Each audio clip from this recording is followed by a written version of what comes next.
ஒரு ஊர்ல ஒரு ஆள் இருந்தான். கற்பனையிலேயே காலத்தை கடத்திக்கிட்டு இருந்தான். ஒரு நாள் ஒரு மரத்தடியில உட்காந்துருந்தான். அவனுக்கு பசிக்கிற மாதிரி தெரிஞ்சது. உடனே கற்பனையிலேயே சாப்பிட ஆரம்பிச்சுட்டான். அதாவது எதிரில் இலை போட்டு சாப்பாடு போடப்பட்டிருக்கிறதாகவும் அதை இவன் சாப்பிட்றதாகவும் நினைச்சுக்கிட்டு கையை மட்டும் வாய்க்கும் தரைக்குமா அப்படியும் இப்படியும் கொண்டுகிட்டு போய் பாவனை பண்ணிக்கிட்டே இருக்கிறான். தூரத்துல இருந்து பாக்குறவங்களுக்கு இவன் ஏதோ பலமான விருந்து சாப்பிட்டுட்டு இருக்கிறான் அப்படின்னு தான் தோணும். அது மாதிரியே பண்ணிட்டு இருந்தான். அந்த வழியா ஒரு சன்னியாசி வந்துகிட்டு இருந்தார். இவனை பார்த்தார். என்ன இவன் இப்படி பண்ணிட்டு இருக்கிறானே அப்படின்னு நினைச்சாரு. கொஞ்ச நேரம் அவனையே உத்து பார்த்துக்கிட்டு இருந்தார்.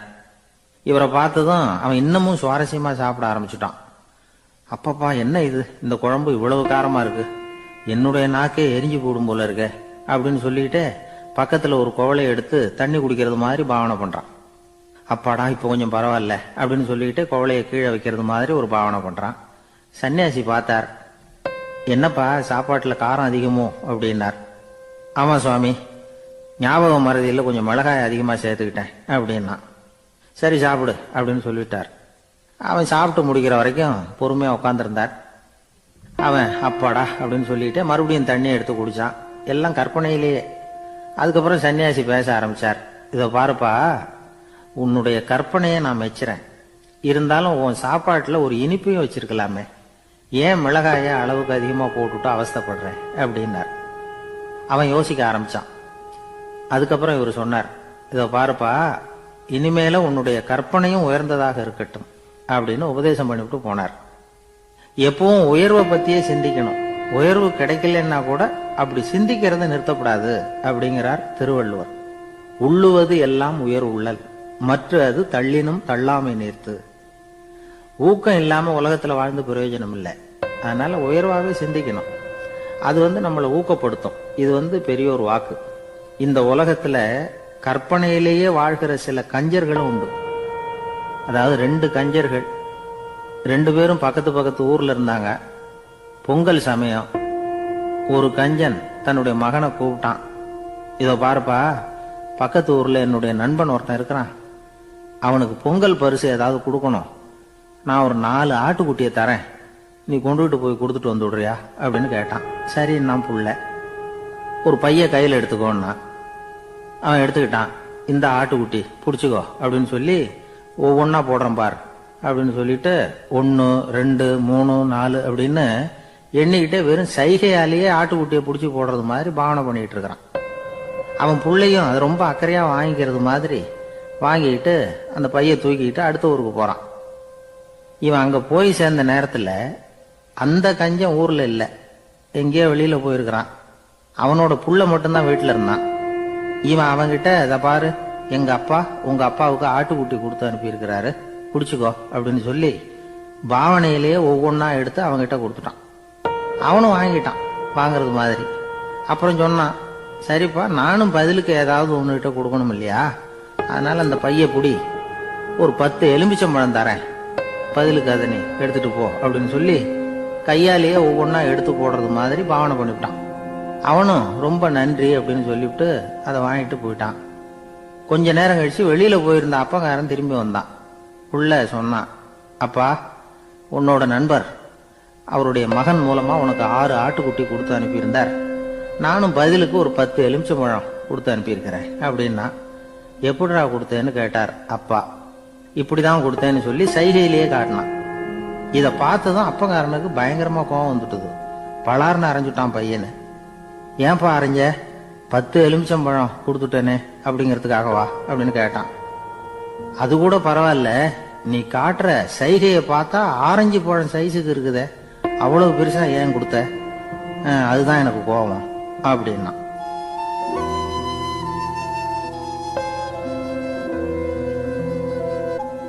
ஒரு ஊர்ல ஒரு சித்தர் இருந்தார். சூஃபி சித்தர். அவர் ஞானம் பெற்ற ஒரு சித்தர். ஒரு நாள் அந்த நாட்டு மன்னன் அவரை பார்க்கறதுக்காக வந்தான். என்ன வேணும் உனக்குன்னு கேட்டார். நான் கடவுளை பார்க்கணும், அதுக்கு நீங்க தான் உதவி பண்ணணும் அப்படின்னா அவன். சித்தர் கொஞ்சம் யோசனை பண்ணார். சரி, போயிட்டு நாளைக்கு வாங்கினார். அதே மாதிரி மன்னன் போயிட்டு அடுத்த நாள் வந்தான். இங்க நீ என்னோட 1 வாரம் தங்கியிருக்க வேண்டியிருக்கும்னார். சரின்னா ஒரு பிச்சை பாத்திரத்தை தூக்கி கையில கொடுத்தார். அவனுக்கு ஒன்றும் புரியல. இருந்தாலும் வாங்கிட்டான். வாங்கிட்டு இதை என்ன செய்யணும் அப்படின்னு கேட்டான். இதை ஒன்றும் செய்ய வேணாம், இதை எடுத்துக்கிட்டு பக்கத்தில் உள்ள கிராமங்களுக்கு போ, வீடு வீடா பிச்சை எடுத்துக்கிட்டு வா. அப்படி வந்த பிறகுதான் உனக்கு சாப்பாடும் ஓய்வும் கிடைக்கும். ஒரு வாரம் அப்படி செய், அதுக்கப்புறம் 8வது நாள் நாம கடவுளை பத்தி யோசிக்கலாம் அப்படின்னார். இப்படி ஒரு சொன்னதை கேட்டதும் அந்த அரசனுக்கு அதிர்ச்சி ஆயிட்டுது. ஒரு மாதிரி ஆயிட்டான். தன்னுடைய சொந்த நாட்டுல சொந்த குடிமக்கள் கிட்ட போய் பிச்சை எடுக்கிறதா அப்படின்னு யோசனை பண்ணி பார்த்தான். அதுக்கப்புறம் மெதுவா அவன் அந்த சித்தரை பார்த்தான். ஐயா, சொந்த நாட்டிலேயே பிச்சை எடுக்கிறதுன்னா எனக்கு ஒரு மாதிரியா இருக்கு, வெக்கமா இருக்கு. நான் வேணும்னா வெளி தேசத்துல எங்கேயாவது போய் பிச்சை எடுக்கவா அப்படின்னு கேட்டான். இதுக்கு அந்த சித்தர் ஒரு சம்மதிக்கல. இதோ பாரு, உன்னால பிச்சை எடுக்க முடியலன்னா பேசாம திரும்பி அரண்மனைக்கே போயிடு.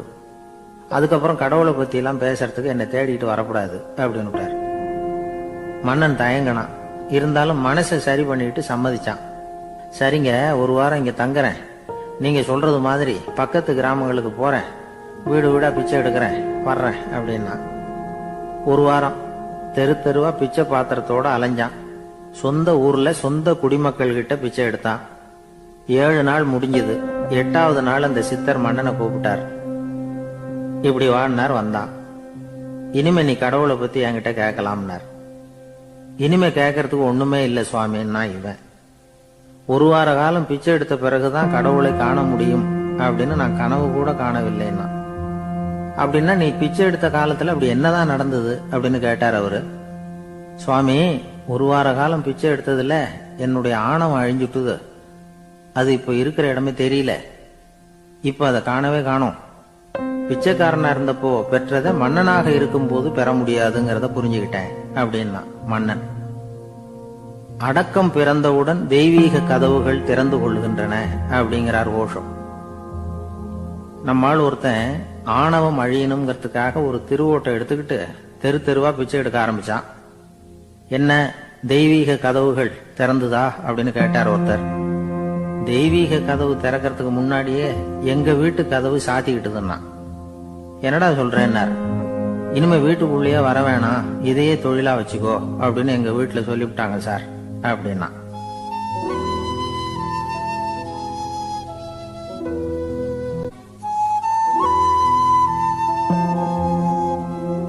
ஒரு பள்ளிக்கூடம் வகுப்பு நடந்துகிட்டு இருக்கு.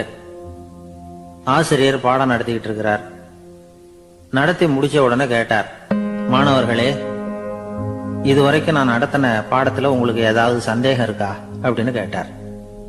அப்புறம் ஒவ்வொருத்தரா கேட்டார். ஒரு மாணவன் எழுந்திருச்சான்.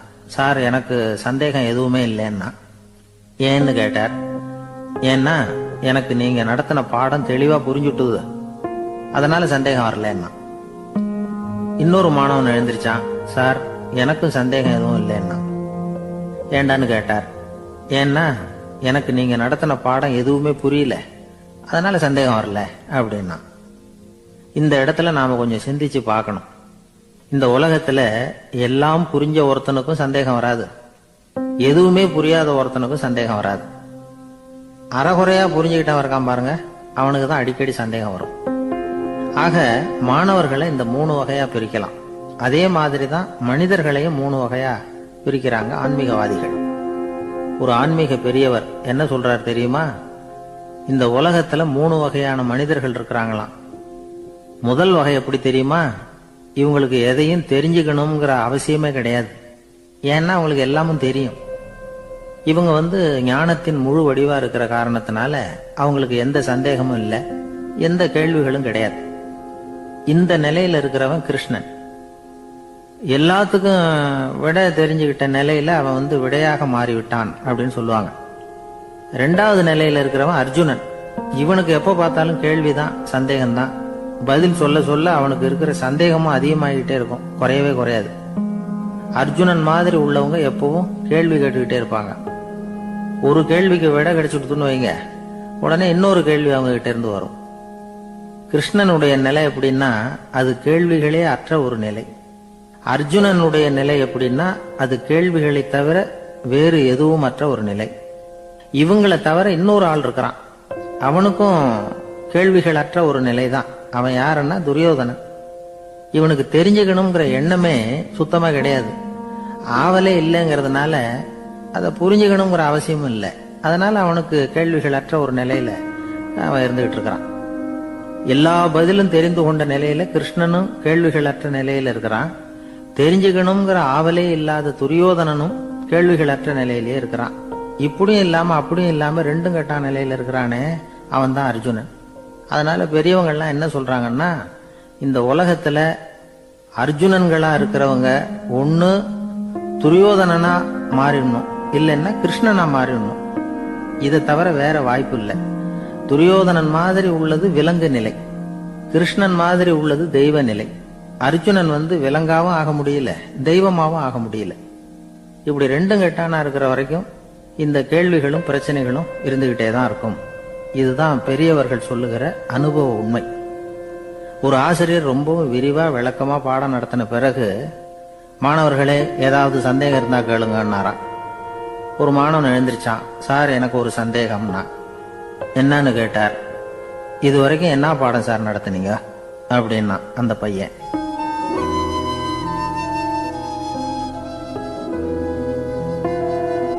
ஒரு ஊர்ல ஒரு மன்னர் இருந்தார். ஒரு நாள் அவருடைய அரசவைக்கு ஒரு ஓவியன் வந்தான். அவன் சீனா தேசத்திலிருந்து வந்தவன், தாவோ சிந்தனையாளன். அவன் அங்க மன்னர் முன்னாடி நிக்கிறான். யாரும் செய்ய முடியாத ஒரு காரியத்தை என்னால செய்ய முடியும்னா. இவன் இப்படி சொன்னதை கேட்டதும் ஏற்கனவே அங்க இருந்த அரசவை ஓவியன் ஒருத்தனுக்கு கோபம் வந்துட்டுது. இதோ பாரு, இப்படி எல்லாம் பேசக்கூடாது, நான் வேணும்னா உன்னுடைய சவாலை ஏத்துக்கிறேன் அப்படின்னா. நாம 2 பேரும் ஓவியம் தீட்டுவோம், அதை பார்த்துட்டு நம்ம 2 பேர்ல யாரு சிறந்த ஓவியன் அப்படிங்கறத மன்னரே தீர்மானம் செய்யட்டும், என்ன சொல்ற அப்படின்னு கேட்டான் அவன். அவனும் சரின்னு ஒத்துக்கிட்டான். போட்டி ஆரம்பமாச்சு. அரசர் அவங்களுக்கு 2 சுவர்களை ஒதுக்கி கொடுத்தார். 6 மாச காலம் அவகாசம் கொடுத்தார். 2 ஓவியர்களும் அவங்கவங்க வேலையை ஆரம்பிச்சாங்க. இரவு பகலா வேலை செய்ய ஆரம்பிச்சுட்டாங்க. 6 மாசம் முடிஞ்சது. அரசர் பார்த்தார். முதல்ல தன்னுடைய அரசவை ஓவியர் தீட்டி இருந்த ஓவியத்தை பார்த்தார். ரொம்ப பிரமாதமா இருந்தது, பாராட்டினார். இதோ பாரு, உன்னுடைய ஓவியம் அற்புதமா இருக்கு, உயிரோட்டம் உள்ளதா இருக்குது, கலையின் உச்சமே இதுதான், இதை விட சிறந்த ஒரு ஓவியத்தை வேற யாராலையும் படைக்க முடியாது அப்படின்னார். அதுக்கப்புறம் அந்த சீன ஓவியன் கிட்ட போனார்.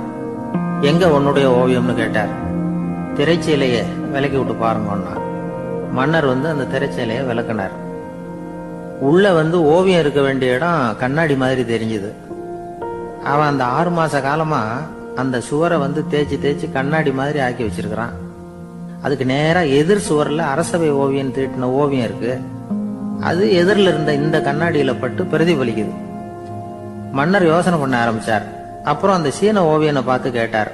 இதோ பாரு, நீ என்னுடைய ஆளை தோற்கடிச்சுட்ட அப்படிங்கறதுல சந்தேகம் இல்லை, ஆனாலும் எங்களை ஏமாத்தி இருக்கிற, எந்த ஓவியமும் நீ வரையிலையே அப்படின்னார். அரசே, இதுதான் உண்மையான ஓவியம், உயிருள்ள ஓவியம். இது மனோபாவங்களை பிரதிபலிக்கும், மாறுகின்ற காலங்களை அப்படியே காட்டும் அப்படின்னா அந்த சீன ஓவியன். கையால வரைகிற ஓவியங்கள்ல சலனம் இல்லை, கண்ணாடி அப்படி கிடையாது, சக்தியின் ஓட்டம் அதுல எப்பவும் இருந்துகிட்டே இருக்கும். கண்ணாடி மட்டுமே ஜீவன் உள்ள ஓவியமா இருக்க முடியுங்கிறத அந்த சீன ஓவியன் தெரிஞ்சு வச்சிருந்தான். ஏன்னா அவன் ஒரு தாவோ சிந்தனையாளன். ஒவ்வொரு குழந்தையும் இந்த கண்ணாடியோட தான் பிறக்குது. ஆனா நாம என்ன செய்யறோம்னா, ஓவியங்களை கண்ணாடி மீது பதிப்பிச்சு விடுறோம். கண்ணாடி நம்மளை பிரதிபலிக்குது.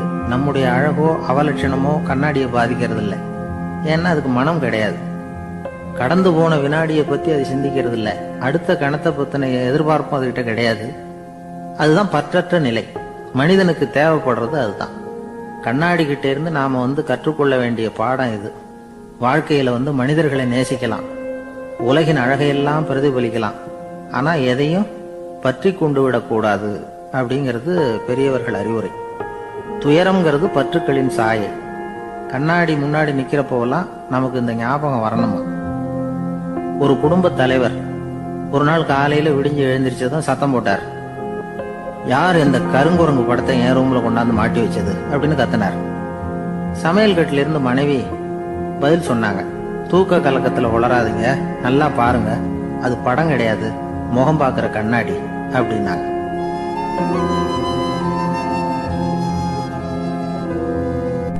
ஒரு ஆளு வேகமா நடந்து போய்கிட்டு இருந்தான். அவன் வேகமா நடக்கிறதுக்கு காரணம் வெயில் காலம், காலில் செருப்பு இல்லை, மணல் பாதை, அதுதான் வேகம். காலில் செருப்பும் இல்லாம கையில குடையும் இல்லாம அந்த ஆளு வெயில்ல நடந்து போய்கிட்டு இருக்கிறான். அந்த சமயத்துல இன்னொருத்தன் குதிரை மேல ஏறி அந்த வழியா வந்துகிட்டு இருக்கிறான். அவன் காலில் செருப்பும் இருந்தது, கையில குடையும் இருந்தது. நடந்து போய்கிட்டு இருந்தவன் அந்த குதிரை ஆசாமியை பார்த்து கேட்டான், ஐயா, நீங்களும் குதிரை மேல உட்காந்துக்கிட்டு போய்கிட்டு இருக்கிறீங்க, அப்படி இருக்கிறப்போ உங்களுக்கு அந்த செருப்பு என்னத்துக்கு? அதை எனக்கு கொடுத்து உதவலாமே அப்படின்னா. குதிரை மேல உட்காந்துருந்தவன் யோசனை பண்ணி பார்த்தான். இவன் சொல்றது நியாயம்தானே அப்படின்னு சொல்லி தன்னுடைய செருப்பை கழட்டி அந்த வழிபோக்கனுக்கு கொடுத்துட்டான். ரொம்ப நல்லதுங்க அப்படின்னு சொல்லி இவன் அதை வாங்கி காலில் மாட்டிக்கிட்டான். அதுக்கப்புறம் மறுபடியும் இவன் ஆரம்பிச்சான், ஐயா, நீங்க குதிரையில போறதுனால போக வேண்டிய இடத்துக்கு வேகமா போய் சேர்ந்துருவீங்க, அதனால உங்க கையில அந்த குடை என்னத்துக்கு? நான் நடந்து போயிட்டு இருக்கிறவன் ரொம்ப நேரம் நடக்க வேண்டியிருக்கும் இந்த வெயில்ல, அதனால அந்த கொடையையும் எனக்கு கொடுங்களேன் அப்படின்னா. குதிரை வீரன் யோசனை பண்ணி பார்த்தான், இதுவும் நியாயம்தானே அப்படின்னு அவனுக்கு தோணுச்சு. உடனே இறக்கப்பட்டு தன் காலில் இருந்த செருப்பை கொடுத்தது மாதிரியே தன் கையில் இருந்த கொடையையும் இவங்கிட்ட கொடுத்துட்டான். அதுக்கப்புறம் அவன் நிம்மதியா புறப்பட்டான். இப்ப மறுபடியும் கை தட்டி அவனை நிறுத்தினான். கீழே நின்றுட்டு இருந்தவன், என்னப்பா, ஏன் என்ன நிறுத்தின? இன்னும் ஏதாவது வேணுமா உனக்கு அப்படின்னா குதிரையில இருந்தவன். இவன் மெதுவா வாயை திறந்து, அந்த குதிரையையும் என்கிட்ட கொடுத்துருங்களேன்னா. அந்த குதிரை வீரன் இப்போ ஒரு கணம் யோசனை பண்ணி பார்த்தான். உடனே என்ன பண்ணான் தெரியுமா? தன்கிட்ட இருந்த குதிரை சவுக்கை எடுத்தான். குதிரை சவுக்கால அந்த ஆளை வாங்குவாங்கன்னு வீசி தள்ளிவிட்டான். இவ்வளவு சவுக்கடியும் வாங்கிட்டு இந்த ஆள் என்ன பண்ணான் தெரியுமா? சிரிக்கிறான். அடி வாங்கிட்டு யாராவது சிரிப்பாங்களா? குதிரை வீரனுக்கு ஒன்றும் புரியல. என்னப்பா அது, ஏன் இப்படி அடி வாங்கிட்டு இப்படி சிரிக்கிறியே அப்படின்னு கேட்டான். இப்ப அந்த வழிபோக்கன் சொல்றான், ஐயா, நான் இப்படி சிரிக்கிறதுக்கு காரணம் இருக்கு. இப்படி குதிரை கேட்டு உங்ககிட்ட அடி வாங்கலைன்னு வச்சுக்கோங்க, என் உயிர் உள்ள வரைக்கும் மனசுல ஒரு தவிப்பு இருந்துகிட்டே இருக்கும். செருப்பையும் கொடையையும் கேட்ட உடனே கொடுத்தவன் குதிரையையும் கேட்டிருந்தா கொடுத்துருப்பானோ அப்படிங்கிற பேராசையில ஏங்கிக்கிட்டே இருந்திருப்பேன். இப்போ உங்ககிட்ட அடி வாங்கின பிறகு என்னுடைய அந்த சந்தேகம் தீர்ந்து போச்சு. என்னுடைய ஆசைக்கு எல்லை எது அப்படிங்கறத எனக்கு புரிஞ்சுட்டுது அப்படின்னு சொல்லிவிட்டு அவன் நடக்க ஆரம்பிச்சுட்டானான். ஆசைக்கும் எல்லை உண்டு அப்படிங்கிறத விளக்கறதுக்காக வாரியார் சுவாமிகள் சொல்ற கதை இது. இந்த காலத்திலயும் ஒருத்தன் அது மாதிரி கொடை செருப்போட குதிரையில போய்கிட்டு இருந்தான். எதிரில் நடந்து வந்தவன், ஐயா, உங்க கொடையை எனக்கு கொடுங்களேன்னு கேட்டான். உடனே அவன் குதிரையிலிருந்து கீழே குதிச்சு அவனை சாட்டையால் அடிக்க ஆரம்பிச்சுட்டான். இன்னொருத்தர் அந்த வழியா வந்தவர் இதை பார்த்தார்.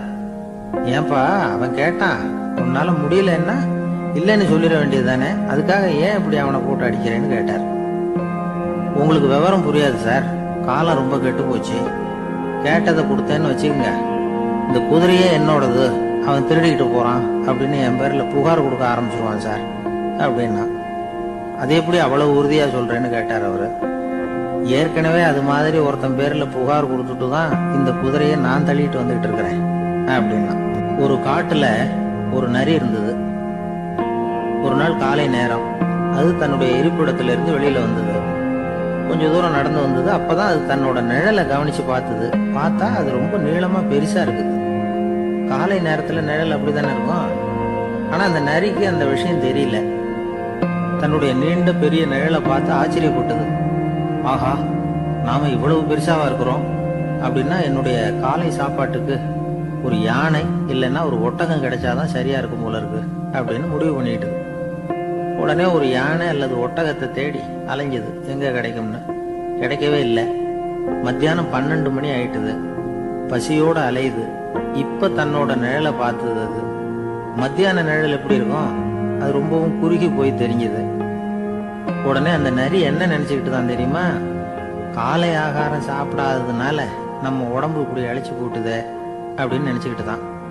கொஞ்ச நேரம் கழிச்சு மறுபடியும் தன்னுடைய நிழலை பார்க்குது. அது இன்னமும் குறுகி போய் காலடியிலேயே வந்துட்டுது. அதுக்கு பயமா போயிடுது. ஐயோ, இன்னும் கொஞ்ச நேரத்துல நாம இறந்துருவோம் போல இருக்க.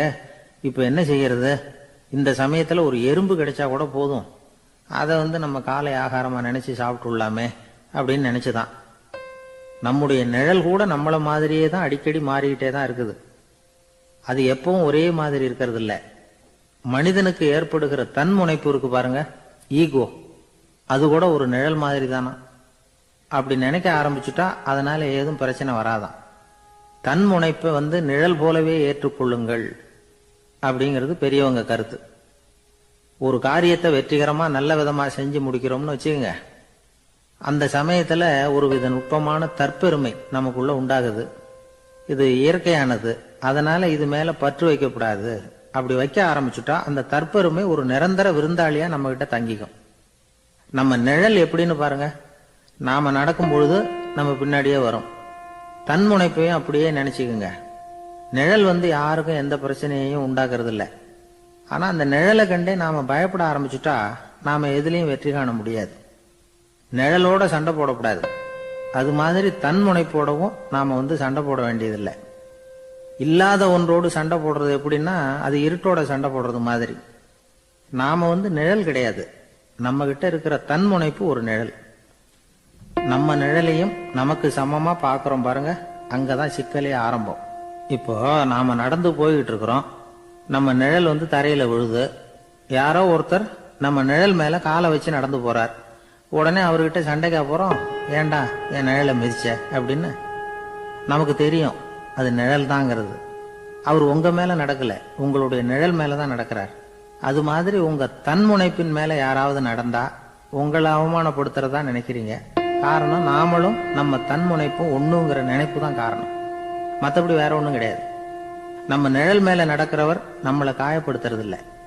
தன்முனைப்பை வேண்டாத ஒன்னாவும் பார்க்க வேண்டியதில்லை. அது இயற்கை. நிழலை உங்க முன்னாடி வைக்க வேணாம், அது உங்க பின்னாடியே இருக்கட்டும். நிழலின் நிழலாகி விடாதீர்கள், நீங்கள் நீங்களாகவே இருங்கள்.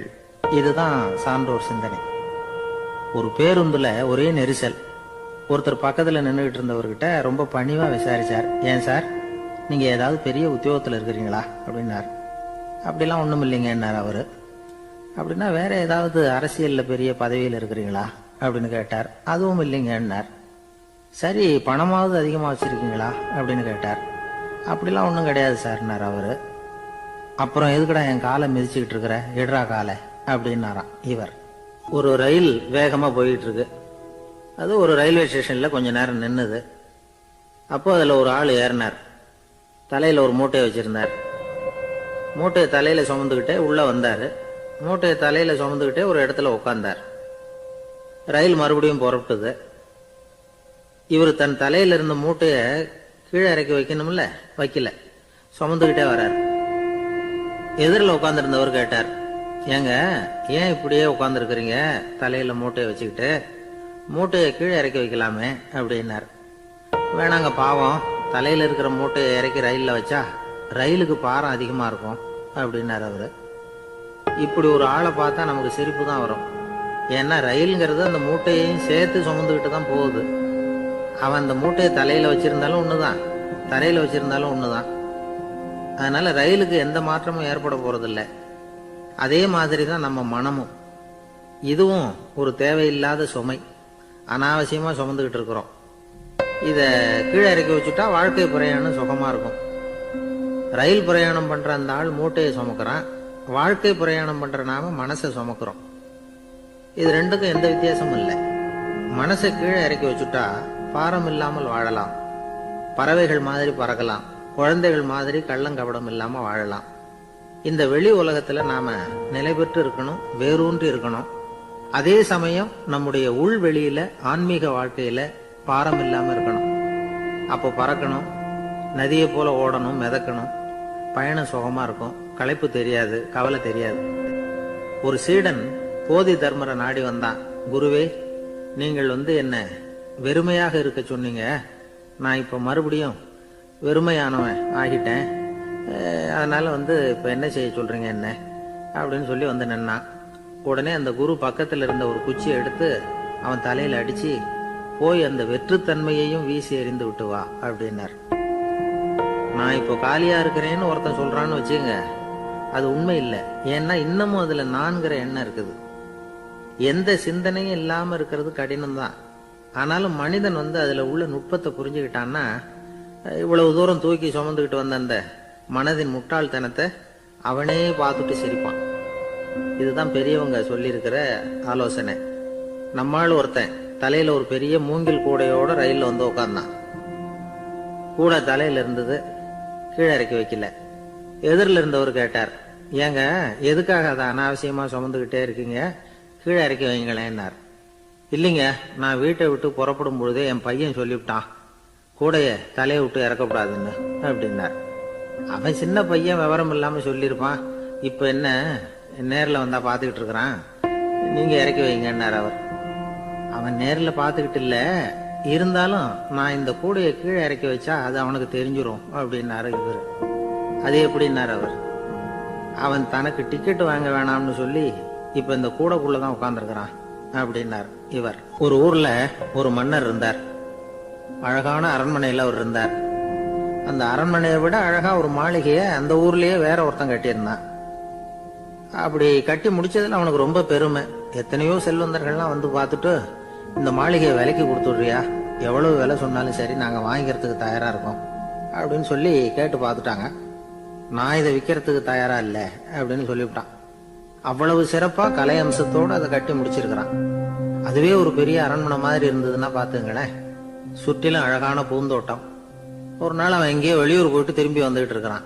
அப்போ அந்த மாளிகை தீப்பெட்டி எரிஞ்சுக்கிட்டு இருக்கு. பதறி போட்டான். விலைக்கு கேட்டவங்க யாராவது இதை செஞ்சிருக்கணும், இல்லைன்னா மன்னரே செய்த சதியோ என்னவோ, இப்படிலாம் அவனுக்கு சந்தேகம். ஒரு மூலையில உட்காந்து அழ ஆரம்பிச்சுட்டான். அந்த சமயத்துல அவனுடைய மகன் அங்க ஓடி வந்தான்.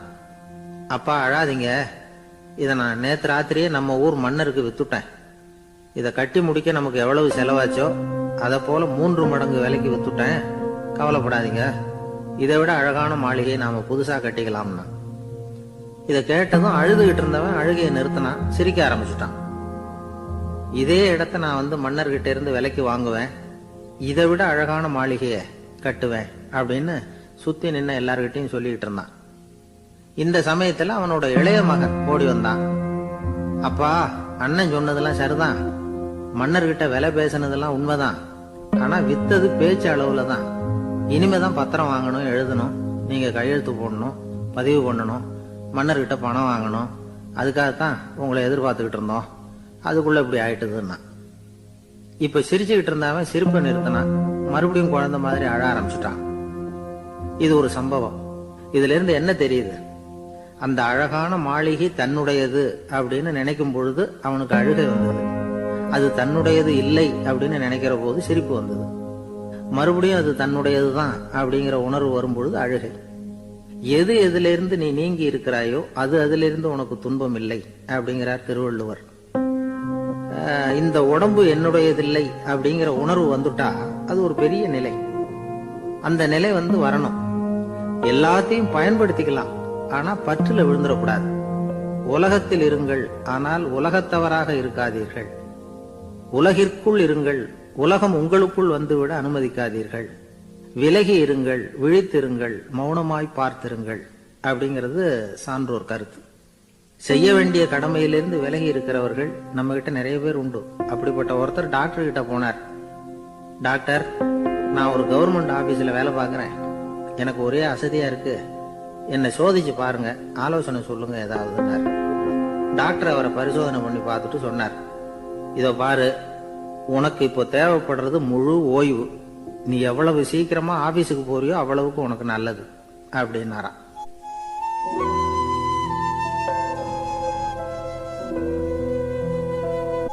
எனக்கு தெரிஞ்ச ஒருத்தர் இருக்கார். அவரு ஒரு பெரிய காவல்துறை அதிகாரி, ரொம்ப கண்டிப்பானவர். அவரை கண்டாவே எல்லாரும் பயப்படுவாங்க. அப்படிப்பட்டவர் வீட்டுக்கு போனா அப்படியே அடியோட மாறிடுவார். அங்க போய் பாத்தீங்கன்னா குழந்தைகளோட குழந்தையா அவர் விளையாடிக்கிட்டு இருப்பார். அலுவலக சமயத்துல பாத்தீங்கன்னா குதிரை முதுகுல அவர் உட்கார்ந்துருப்பார். வீட்டுல பாத்தீங்கன்னா அவரு முதுகுல குழந்தை உட்கார்ந்துருக்கும். அவரு குதிரை மாதிரி போயிட்டு இருப்பார். இது எப்படிங்க முடியுது உங்களால அப்படின்னு கேட்டாங்க. அது ஒண்ணுமில்ல, இங்க வீட்டுக்கு வந்த உடனே என்னோட மனசை தனியா எடுத்து வச்சிருவேன் அப்படின்னார். அது என்னங்க உங்க சட்ட பயிலியா இருக்குது மனசு, அது தனியா எடுத்து வைக்கிறதுக்கு அப்படின்னு கேட்டாங்க. அப்படி இல்லைங்க, இது ஒரு பயிற்சி, மனப்பயிற்சி, அவ்வளவுதான் அப்படின்னார். இப்படி சமயம் பார்த்து மனசை தனியா வச்சுட தெரிஞ்சவங்க வாழ்க்கையில எப்பவும் உற்சாகமா இருப்பாங்க அப்படிங்கிறது பெரியவங்க கருத்து. ஒரு டாக்டர் ஆஸ்பத்திரியில் இருக்கிற வரைக்கும் டாக்டரா இருக்கலாம், அவர் மனைவிட்டையும் அவர் டாக்டரா இருக்க வேண்டிய அவசியம் இல்லை. ஒரு வக்கீல் கோர்ட்ல இருக்கிற வரைக்கும் வக்கீலா இருக்கலாம், வீட்டுக்கு வந்ததுக்கு அப்புறமும் வக்கீலா இருக்க வேண்டிய அவசியம் கிடையாது. வீட்டுல குழந்தைகள் கிட்ட விளையாடும் பொழுதும் அதுகள் கிட்ட ஃபீஸ் கேட்டுட்டு இருக்க கூடாது. நாம எப்படி இருக்கணும்னு பெரியவங்க சொல்றாங்கன்னா, மனசோட சேரக்கூடாதான். அப்படி சேராம வாழ்க்கையை கவனிக்கணுமா. மனசை அப்படியே தனியா எடுத்து பக்கத்துல வச்சுடணும். அப்படின்னா அதை அப்படியே தூக்கி எறிஞ்சுடு அப்படின்னு அர்த்தம் இல்லை. ஏன்னா மனசுங்கிறது நமக்கு உபயோகப்படக்கூடிய ஒண்ணுதான். எப்ப அது தேவையோ அப்பப்போ எடுத்து உபயோகப்படுத்திக்கணும். தேவைப்படுறப்போ எடுத்து கண்ணாடியை மாட்டிக்கிறோம்ல, படிக்கும் பொழுது கண்ணாடி தேவைப்படுது, எடுத்து மாட்டிக்கிறோம் இல்லையா, அது மாதிரி கணக்கு போடுறதுக்கு மனசு தேவை. கடைக்கு போய் ஒரு பொருள் வாங்குறோம், காசு கொடுக்குறோம், மீதி சில்லறை சரியா இருக்கா அப்படின்னு எண்ணி பார்த்து வாங்க வேண்டியிருக்கு. அந்த சமயத்துல மனசை எடுத்து தனியா வச்சுட்டேன் அப்படின்னு சொல்லிட்டு இருக்க கூடாது. பரீட்சைக்கு படிக்க வேண்டியிருக்குது, படிச்சதையெல்லாம் அப்படியே நினைவில் வச்சுக்க வேண்டியிருக்கு, அந்த சமயத்துல மனசை தூக்கி எறிஞ்சுட்டேன் சார் அப்படின்னு சொல்லிட்டு இருக்க கூடாது. அப்படி சொன்னா பரீட்சை நம்மளை தூக்கி எறிஞ்சிடும். அதனால தேவைப்படுறப்போ மனசை உபயோகப்படுத்தணும், தேவையில்லாதப்போ அது தனியா ஓய்வு எடுத்துக்க விட்டுடணும். இப்படி நாம பழக்கப்படுத்திக்கிட்டா வாழ்க்கைங்கிறது நமக்கு புதுசா தெரியுமா. மனசுக்கும் ஒரு சக்தி கிடைக்கும். எந்திரங்களுக்கு ஓய்வு கொடுக்கற மாதிரி மனசுக்கும் ஓய்வு கொடுக்கணும், இல்லைன்னா அது களைச்சு போயிடும். குழந்தைகள் மனசை சுமந்துகிட்டு இருக்கிறது இல்ல, இது முதியவர்கள் குழந்தைகள் கிட்டே இருந்து கத்துக்க வேண்டிய ஒரு பாடம். ஆனாலும் இந்த கால குழந்தைகள் கிட்ட ரொம்ப எச்சரிக்கையா இருக்க வேண்டியிருக்கு. ஒரு தாத்தாவும் பேரனும் விளையாடிக்கிட்டு இருக்கிறாங்க. தாத்தா, எனக்கு சைக்கிள் ஓட்ட கத்து கொடு அப்படிங்கிறான் பேரன். சைக்கிள் உயரம் கூட இல்ல, அதுக்குள்ள சைக்கிள் ஓட்டணுமா அப்படின்னாரு தாத்தா. ஏன் தாத்தா, ரயில் ஓட்டுறாரே, அவர் என்ன ரயில் நீளமா இருக்கார் அப்படின்னு கேட்டானா அந்த பையன்.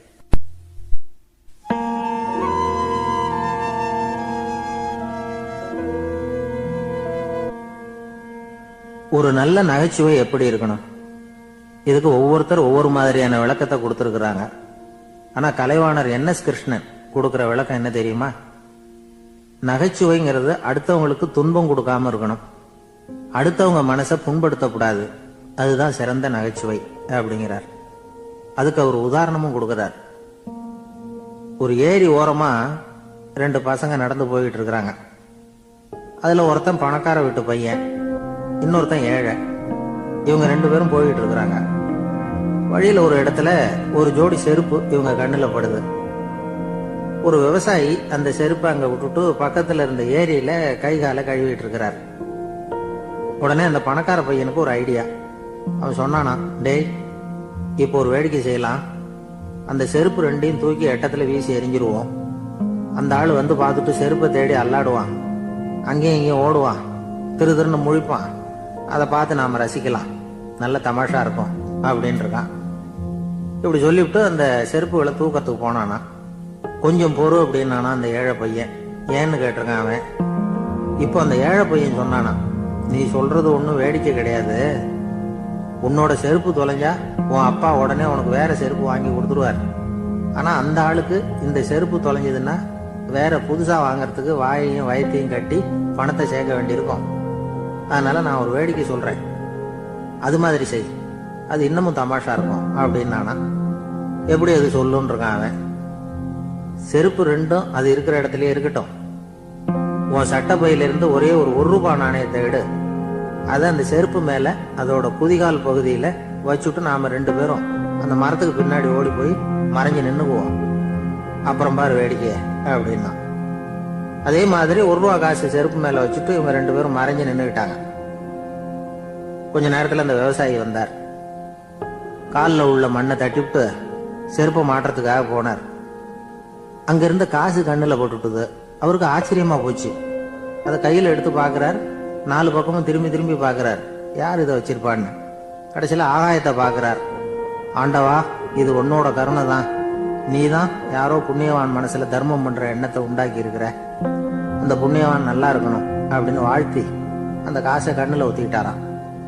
மறைஞ்சிருந்து பார்த்துக்கிட்டு இருந்த ஏழை பையன் இப்படி சொன்னான், பாத்தியா, உன்னை புண்ணியவான்னு வாழ்த்திக்கிட்டு போறார் அந்த ஆள், அவருக்கும் சந்தோஷம், அதை பார்த்து நமக்கும் சந்தோஷம்.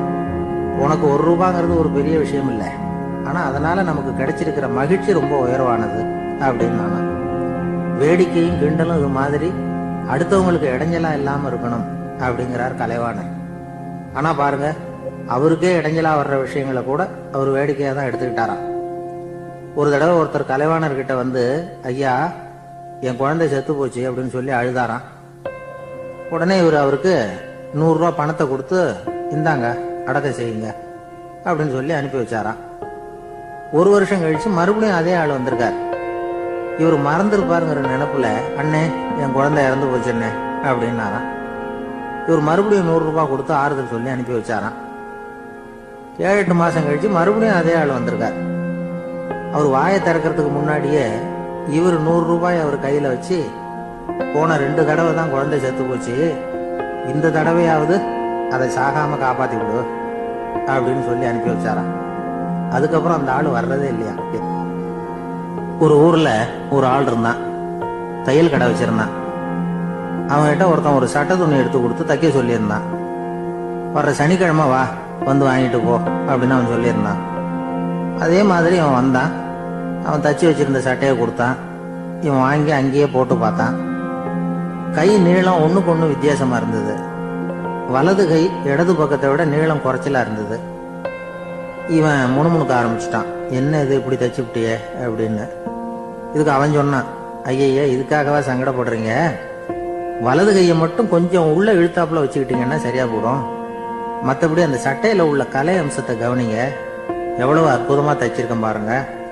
ஒரு சின்ன குறைய பொருட்படுத்தாதீங்க. நான் சொன்னது மாதிரி கையை கொஞ்சம் உள்ள இழுத்து வச்சுக்கிட்டு நீங்க பாட்டுக்கு நடந்து போங்க, ஜோரா இருக்கும் அப்படின்னா. அவனும் யோசனை பண்ணி பார்த்தான். சரியான யோசனையா தான் தோணுச்சு.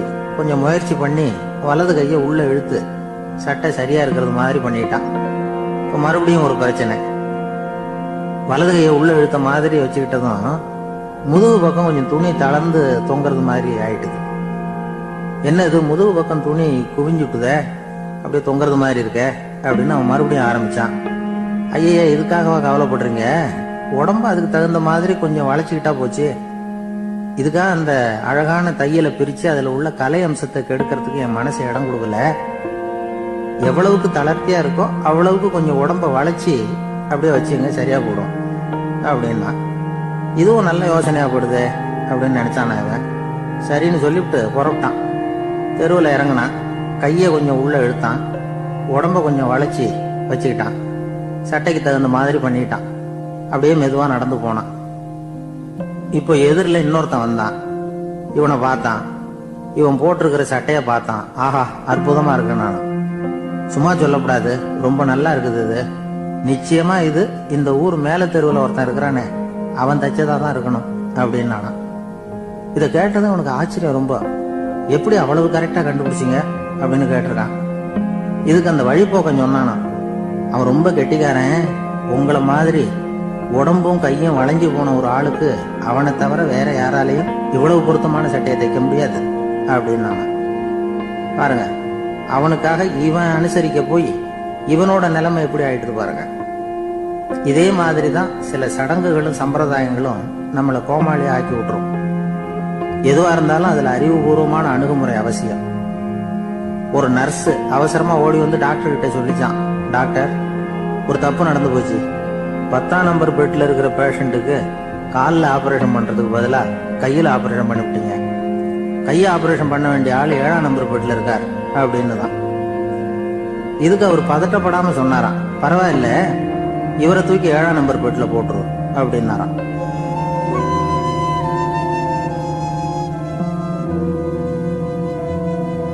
ஒரு ஆள் இருந்தார். அவரு தன்னை ஒரு குருன்னு சொல்லிக்கிட்டார். மௌன குரு, வாயை திறக்கிறது இல்ல. அவருக்கு 2 சீடர்கள் உண்டு. இவங்க தான் வர்றவங்க கிட்ட பேசுவாங்க, விளக்கம் கொடுப்பாங்க. ஒரு நாள் இந்த சீடர்கள் 2 பேரும் எங்கேயோ வெளியில போயிட்டாங்க. அந்த நேரம் பார்த்து ஒருத்தர் அங்க வந்தார். குரு கிட்ட போனார். குருவே, புத்தர்னா என்ன அப்படின்னு கேட்டார். குருவுக்கு ஒன்னும் புரியல. அவர் உண்மையான குருவா இருந்தாவில புரியும். திருன்னு முழிக்க ஆரம்பிச்சார். இந்த நேரம் பார்த்து இந்த சீடர்களும் எங்கேயோ போயிட்டாங்களே, என்ன பண்றது, உதவிக்கு யாராவது கிடைக்க மாட்டாங்களா அப்படின்னு அப்படியே சுற்றுமுற்றும் பார்த்தார். வந்தவர் இதை கவனிச்சார். ஏதோ புரிஞ்சுக்கிட்டவர் மாதிரி அடுத்த கேள்வியை கேட்டார். தர்மம்னா என்ன சுவாமி அப்படின்னார். குருவுக்கு ரொம்ப சங்கடமா போச்சு. நம்ம நிலைமை இப்படி ஆயிட்டுதே, இக்கட்டில் விட்டுட்டு போயிட்டாங்களே, எங்கேயோ இப்படி மாட்டிக்கிட்டோமே அப்படின்னு சொல்லி விட்டத்தை பார்த்தாராம். அப்புறம் குனிஞ்சு தரைய பார்த்தார். அப்படியே உட்காந்துட்டார். வந்தவர் உடனே அடுத்த கேள்விக்கு போயிட்டாராம். தியானம்னா என்ன சுவாமின்னாராம். பாவம் என்ன பண்ணுவார் அந்த குரு, பேசாம கண்ணை கெட்டியா மூடிக்கிட்டார். இது ஏதடா வம்பா போச்சுன்னு. இவர் இப்படி பண்ணா கூட வந்தவர் சளைக்கல. இன்னொரு கேள்வியும் கேட்டார். ஆசீர்வாதம்னா என்னன்னாராம். இவர் பார்த்தார். இப்படியே போனா இவர் கேள்வி கேட்கறத நிறுத்த மாட்டார்னு நினைச்சுக்கிட்டு எனக்கு ஒண்ணுமே தெரியாதுங்கிற பாவனையில 2 கையையும் விரிச்சு காட்டினாராம். வந்தவர் முகத்துல மகிழ்ச்சி, மன நிறைவு, ஏதோ எல்லாம் புரிஞ்சுக்கிட்ட ஒரு மாதிரி அங்கிருந்து புறப்பட்டு போனார். வழியில அந்த குருவோட சீடர்கள் 2 பேரையும் சந்திச்சார்.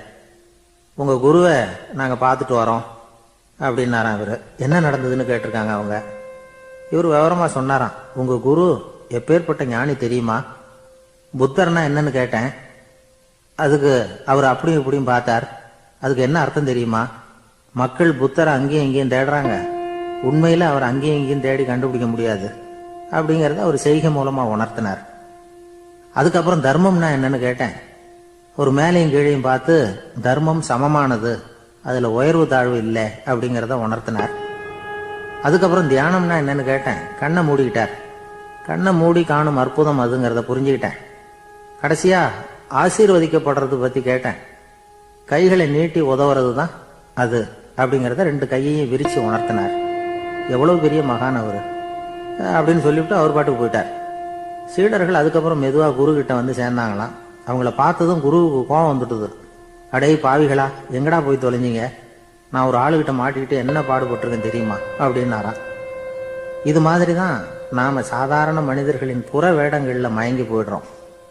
அவங்க பேச்சு, செய்கை, பார்வை இதுல எல்லாம் ஏதோ பெரிய தத்துவம் இருக்கிறதாக நினைச்சுக்கிறோம். உண்மையிலேயே அந்த தத்துவங்கள் யாருக்கு சொந்தம்? அவங்களுக்கு இல்ல, நமக்கு தான் சொந்தம். நாம தானே அதை கற்பிச்சுக்கிட்டோம். நம்மை நாம அடையாளம் கண்டுக்கிறது இல்ல, நாம யாருங்கிறது நமக்கு புரியறது இல்ல. அதுதான் இன்னைக்கு நடக்கிறது. அதனாலதான் அடுத்தவங்களை தேடி ஓடிட்டு இருக்கிறோம். சில வீடுகளில் கூட இது மாதிரி சைகைகள் உண்டு. சில குடும்ப தலைவர்கள் தினமும் காலையில கண்ணை கெட்டியா மூடிக்கிட்டு கை 2யும் சுத்தமா விரிச்சு வச்சுட்டு உட்காந்து தியானம் பண்றது வழக்கம். எதுக்காக அப்படி பண்றீங்கன்னு ஒருத்தரை பார்த்து கேட்டேன். இந்த மாசம் வாங்கின சம்பளம் பூரா தீர்ந்து போச்சு, இனிமே என் கையில சுத்தமா ஒண்ணும் இல்லை, புதுசா எதுவும் செலவு வச்சுடாத அப்படிங்கறத அப்படி உள்ளங்கை 2யும் விரிச்சு காட்டி அவங்களுக்கு உணர்த்தினேன், அவ்வளவுதான் அப்படின்னார்.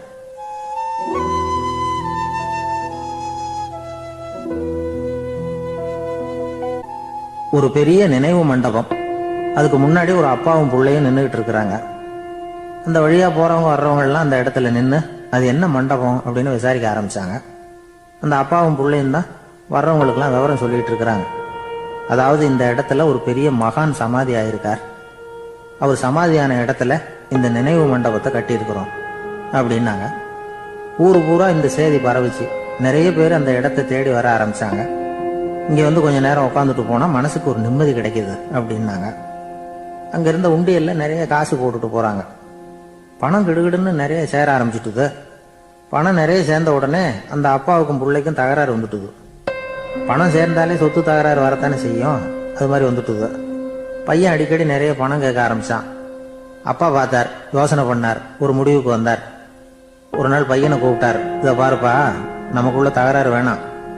அப்பாவும் பிள்ளையும் இப்படி சண்டை போட்டுக்கிட்டா பாக்குறவங்க தப்பா நினைப்பாங்க. அதனால நமக்குள்ள சமரசமா இதை தீர்த்துக்குவோம், என்ன சொல்ற அப்படின்னார் அப்பா. சரி நான் பையன். உடனே அந்த அப்பா என்ன பண்ணார் தெரியுமா? மகன் கிட்ட கொஞ்சம் பணத்தை கொடுத்தார். தன்கிட்ட இருந்த ஒரு கழுதையையும் கொடுத்தார். இதை வச்சு நீ பொழைச்சிக்கோ அப்படின்னு சொல்லி அனுப்பி வச்சுட்டார். மகன் அந்த கழுதையை இழுத்துக்கிட்டு அடுத்த ஊருக்கு போனான். வழியிலேயே அந்த கழுதை செத்து போச்சு. உடனே என்ன பண்ணலாம்னு யோசனை பண்ணான். ஒரு ஐடியா வந்தது. அந்த கழுதைய ஒரு சாலை ஓரமா புதைச்சான். கையில் இருந்த பணத்தை வச்சு அந்த இடத்துல ஒரு கல் மண்டபம் கட்டினான். அந்த வழியா 2 பேர் வந்தாங்க. இது என்ன மண்டபம்னு விசாரிச்சாங்க. இந்த இடத்துல ஒரு பெரிய மகான் சமாதி ஆயிருக்கிறார் அப்படின்னா. இந்த செய்தி ஊர் பூரா பரவ ஆரம்பிச்சுட்டுது. நிறைய பேர் வந்து போக ஆரம்பிச்சாங்க. இங்க வந்தா மனசுக்கு ஒரு பெரிய நிம்மதி கிடைக்குது அப்படின்னு வேற சொல்ல ஆரம்பிச்சாங்க. வர வர கூட்டம் அதிகமா வர ஆரம்பிச்சுட்டுது. உண்டியல்ல பணம் நிறைய சேர்ந்துட்டுது. நகையெல்லாம் கூட கழட்டி காணிக்கையா போட ஆரம்பிச்சுட்டாங்க. அப்பாவை விட மகன் பெரிய ஆளாயிட்டான். இதை கேள்விப்பட்டார் அப்பா. பையனை பார்த்துட்டு வரலாம்னு ஒரு நாள் புறப்பட்டு வந்தார். பையன் ஓஹோன்னு இருக்கிறான். பங்களா, காரு எல்லாம் வந்துட்டுது. எப்படிடா இந்த அளவுக்கு ஆனே அப்படின்னு விசாரிச்சார். அப்பா, எல்லாம் உங்க ஆசீர்வாதம் தான். நீங்க கொடுத்த மூலதனத்தை வச்சுதான் இவ்வளவும் சம்பாதிச்சேன் அப்படின்னு நான் பையன். அது எப்படிறான்னு விசாரிச்சார். அப்பா, நீங்க ஒரு கழுத குட்டியும் கொஞ்சம் பணமும் என்கிட்ட கொடுத்து அனுப்பி வச்சிங்க. அதை எடுத்துக்கிட்டு வந்தேன். வர்ற வழியில் அந்த கழுதை செத்து போச்சு. உடனே யோசனை பண்ணேன். அந்த கழுதையை இந்த இடத்துல புதைச்சேன். கையில் இருந்த பணத்தை வச்சு மண்டபம் கட்டினேன். மகான் ஒருத்தர் சமாதி ஆயிருக்கார் அப்படின்னு வதந்தியை கிளப்பி விட்டேன். ஜனங்கள்லாம் ஏமாந்து போய் காசை கொண்டாந்து போட ஆரம்பிச்சிட்டாங்க. நான் பொழைச்சிக்கிட்டு இருக்கிறேன் அப்படின்னா. இப்பதான்டா நீ என் புள்ள அப்படின்னு சொல்லி சந்தோஷப்பட்டாரான் அந்த அப்பா. ஏன் அப்படி சொல்றீங்கன்னு கேட்டிருக்கான் பையன். கழுத குட்டியை புதைச்சி மண்டபம் கட்டி இருக்கிற நீ, ஏற்கனவே நம்ம ஊர்ல நாம கட்டி இருக்கிறோமே மண்டபம், அது இந்த கழுதையோட அம்மாவை புதைச்ச இடம். மகான் சமாதி ஆயிருக்காருன்னு நானும் சும்மா கப்சா தான் விட்டுக்கிட்டு இருக்கேன் அப்படின்னாரான் அப்பா. முட்டாள் ஜனங்களை நினைச்சு அந்த 2 பேரும் சத்தம் போட்டு சிரிச்சாங்களாம். மனுஷன் ஏமாத்துறது ரொம்ப சுலபம். என் கூட படிச்ச ஒருத்தன் திடீர்னு ஒரு நாள் எல்லாருக்கும் அருள் வாக்கு சொல்ல ஆரம்பிச்சுட்டான். அவன் ஒரு ஆபீஸ்லயும் வேலை பார்க்கறான். ஆபீஸ்ல உள்ளவங்க எல்லாம் அவங்ககிட்ட வந்து அருள் வாக்கு கேட்கறது வழக்கம். ஒரு நாள் நான் அவன் முன்னாடி போய் உட்காந்து பேசிக்கிட்டு இருந்தேன். அப்போ அதே ஆபீஸ்ல வேலை பார்க்குற ஒருத்தர் அவங்ககிட்ட வந்து, சுவாமி, என் மேஜையில வச்சிருந்த பேனா திடீர்னு காணாம போட்டுது, அது திரும்ப கிடைக்குமா எனக்கு அப்படின்னு கேட்டார். இவன் கண்ணை உருட்டி பார்த்துட்டு, அது உனக்கு கிடைக்காது, புதுசா வேற ஒன்று வாங்கிக்கப்போ அப்படின்னா. சரின்னு அவர் போயிட்டார். அவர் போனதுக்கு அப்புறம் நான் மெதுவா இவனை பார்த்து, அது எப்படிடா அது உனக்கு கிடைக்காதுன்னு அவ்வளவு உறுதியா அவர்கிட்ட சொன்னேன் அப்படின்னு கேட்டேன். இவன் மெதுவா என் காதுகிட்ட வந்து, அந்த பேனாவை கிளப்புனதே நான் தான் அப்படிங்கிறான். ஒரு ஊர்ல ஒரு ஆள் இருந்தான். அவனுக்கு வெளிநாட்டுக்கு போகணும்னு ஆசை. ஆனா அவனுக்கு எந்த மொழியும் தெரியாது. இருந்தாலும் சமாளிச்சுக்கலாம்னு முடிவு பண்ணிட்டு கிளம்பிட்டான். ஏதோ ஒரு தேசத்துக்கு போய் சேர்ந்தான். அங்க அவனுக்கு யாரையும் தெரியாது. அவங்க என்ன மொழியில பேசிக்கிறாங்க அப்படிங்கறது கூட புரியல. என்ன பண்றதுன்னு யோசனை பண்ணிட்டு ஒரு இடத்துல நின்றுகிட்டு இருக்கிறான். எதிர ஒரு பெரிய கட்டிடம். நிறைய பேர் உள்ள போயிட்டு இருக்கிறாங்க. இவனும் அவங்க பின்னாடியே உள்ள போனான். ஒரு பெரிய அறை, அலங்காரம்லாம் பண்ணி வச்சிருக்கிறாங்க. நிறைய பேர் சாப்பிட்றதுக்காக உட்காந்துருக்குறாங்க. இவனுக்கு நல்ல பசி, அதனால இவனும் உட்காந்தான். சாப்பாடு போட்டாங்க, சாப்பிட்டான். அன்பான உபசரிப்பு. இவன் மனசு உள்ள நினைச்சுக்கிட்டான், இது ஏதோ அரசருடைய அரண்மனை மாதிரி தெரியுது, இன்னைக்கு ஏதோ விருந்து நடக்குது, நல்ல வேளை நம்ம பசியும் தீர்ந்தது அப்படின்னு நினைச்சுக்கிட்டே நிமிர்ந்து பாக்குறான். சாப்பாடு பரிமாறினவன் எதிரில் ரொம்ப பணிவோட முதுக வளைச்சி வணக்கம் தெரிவிச்சான். இவனும் எழுந்திருச்சு நின்று முதுக வளைச்சி வணக்கம் தெரிவிச்சான். ரொம்ப நன்றின்னா. அவன் ஒரு சீட்டை இவன் கையில கொடுத்தான்.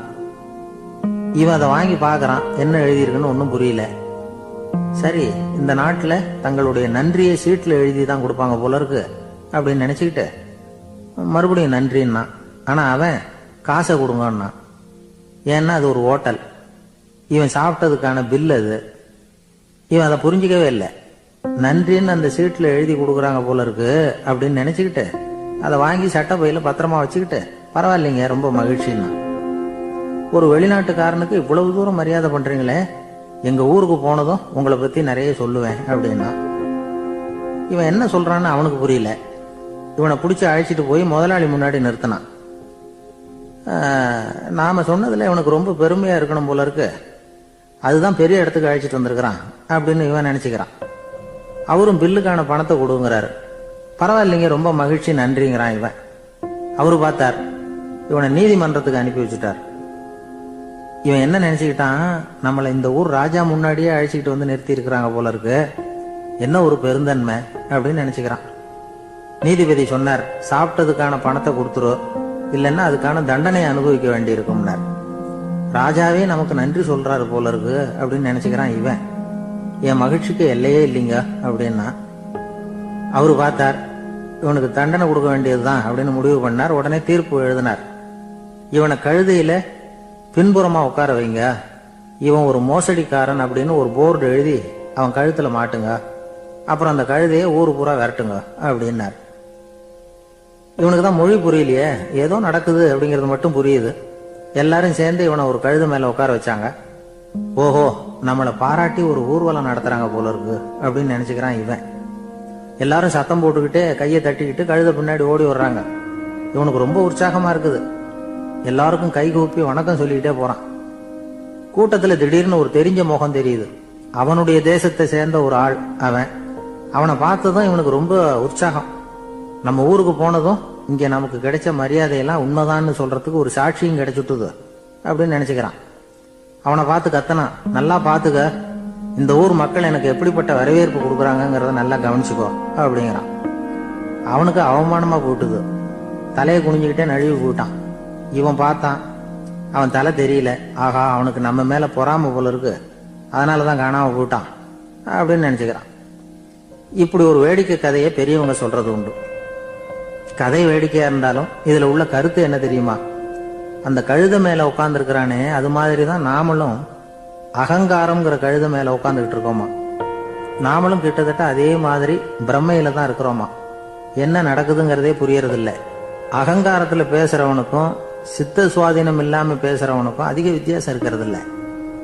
அது மாதிரி ஒருத்தன் தன்னுடைய வீட்டை சுத்தி சேற்ற வாரி அரைச்சிக்கிட்டு இருந்தானா. அந்த வழியா வந்த ஒரு பெரியவர் அதை பார்த்திருக்கார்.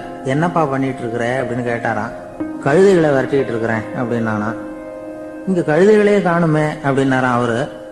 அதுதான் ஏற்கனவே விரட்டி விட்டனே அப்படின்னானா இவன்.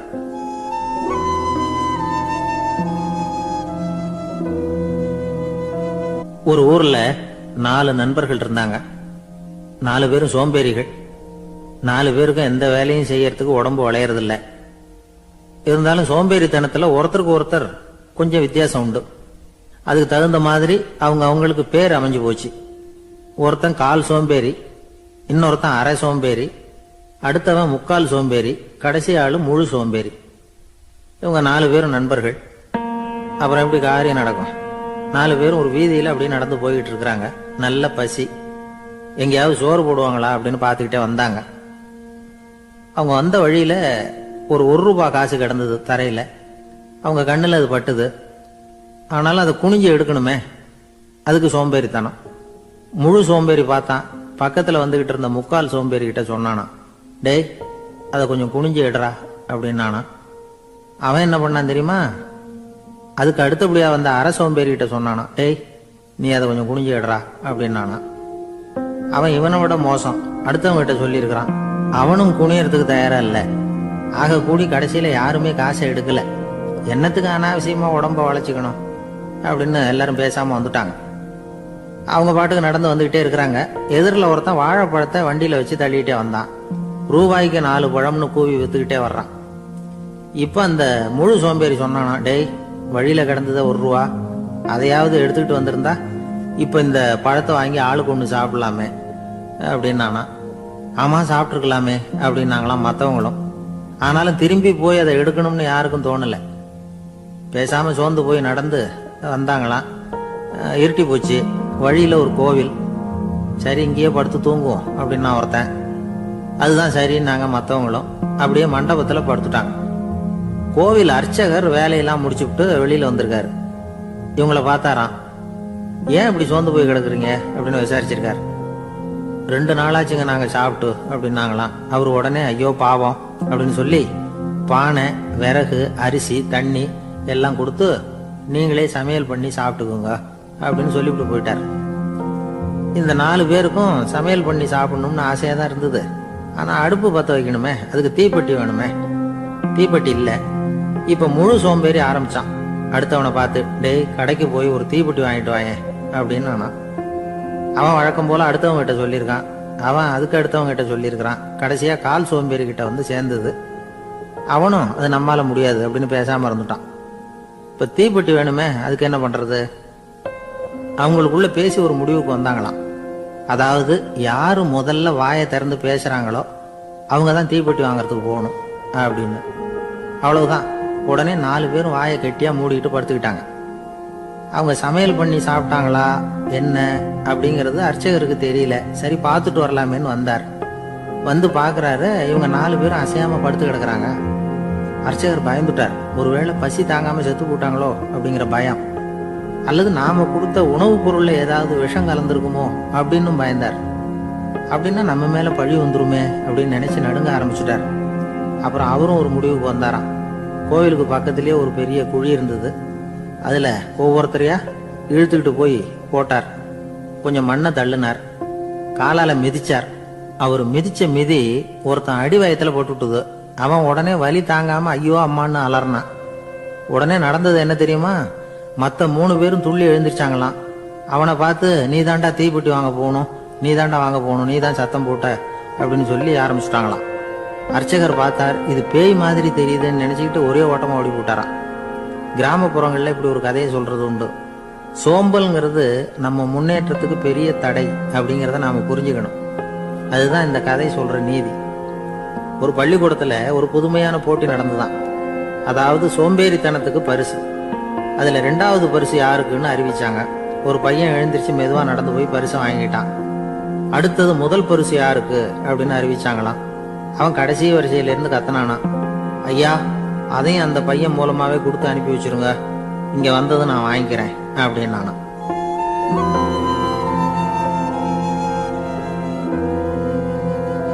ஒரு ஊர்ல ஒரு ராஜா இருந்தார். அவரு ஒரு நாள் காலையில அரண்மனையில மேல் மாடத்துல வந்து நின்றுகிட்டு இருந்தார். அப்போ ஒரு ஆள் வீதியில ரொம்ப வேகமா ஓடிக்கிட்டு இருக்கான். அதை ராஜா கவனிச்சார். அவன் மனசுல ஏதோ ஒரு தவிப்பு இருக்குங்கிறத புரிஞ்சுக்கிட்டார். உடனே அரண்மனை சேவகர்களை கூப்பிட்டார்.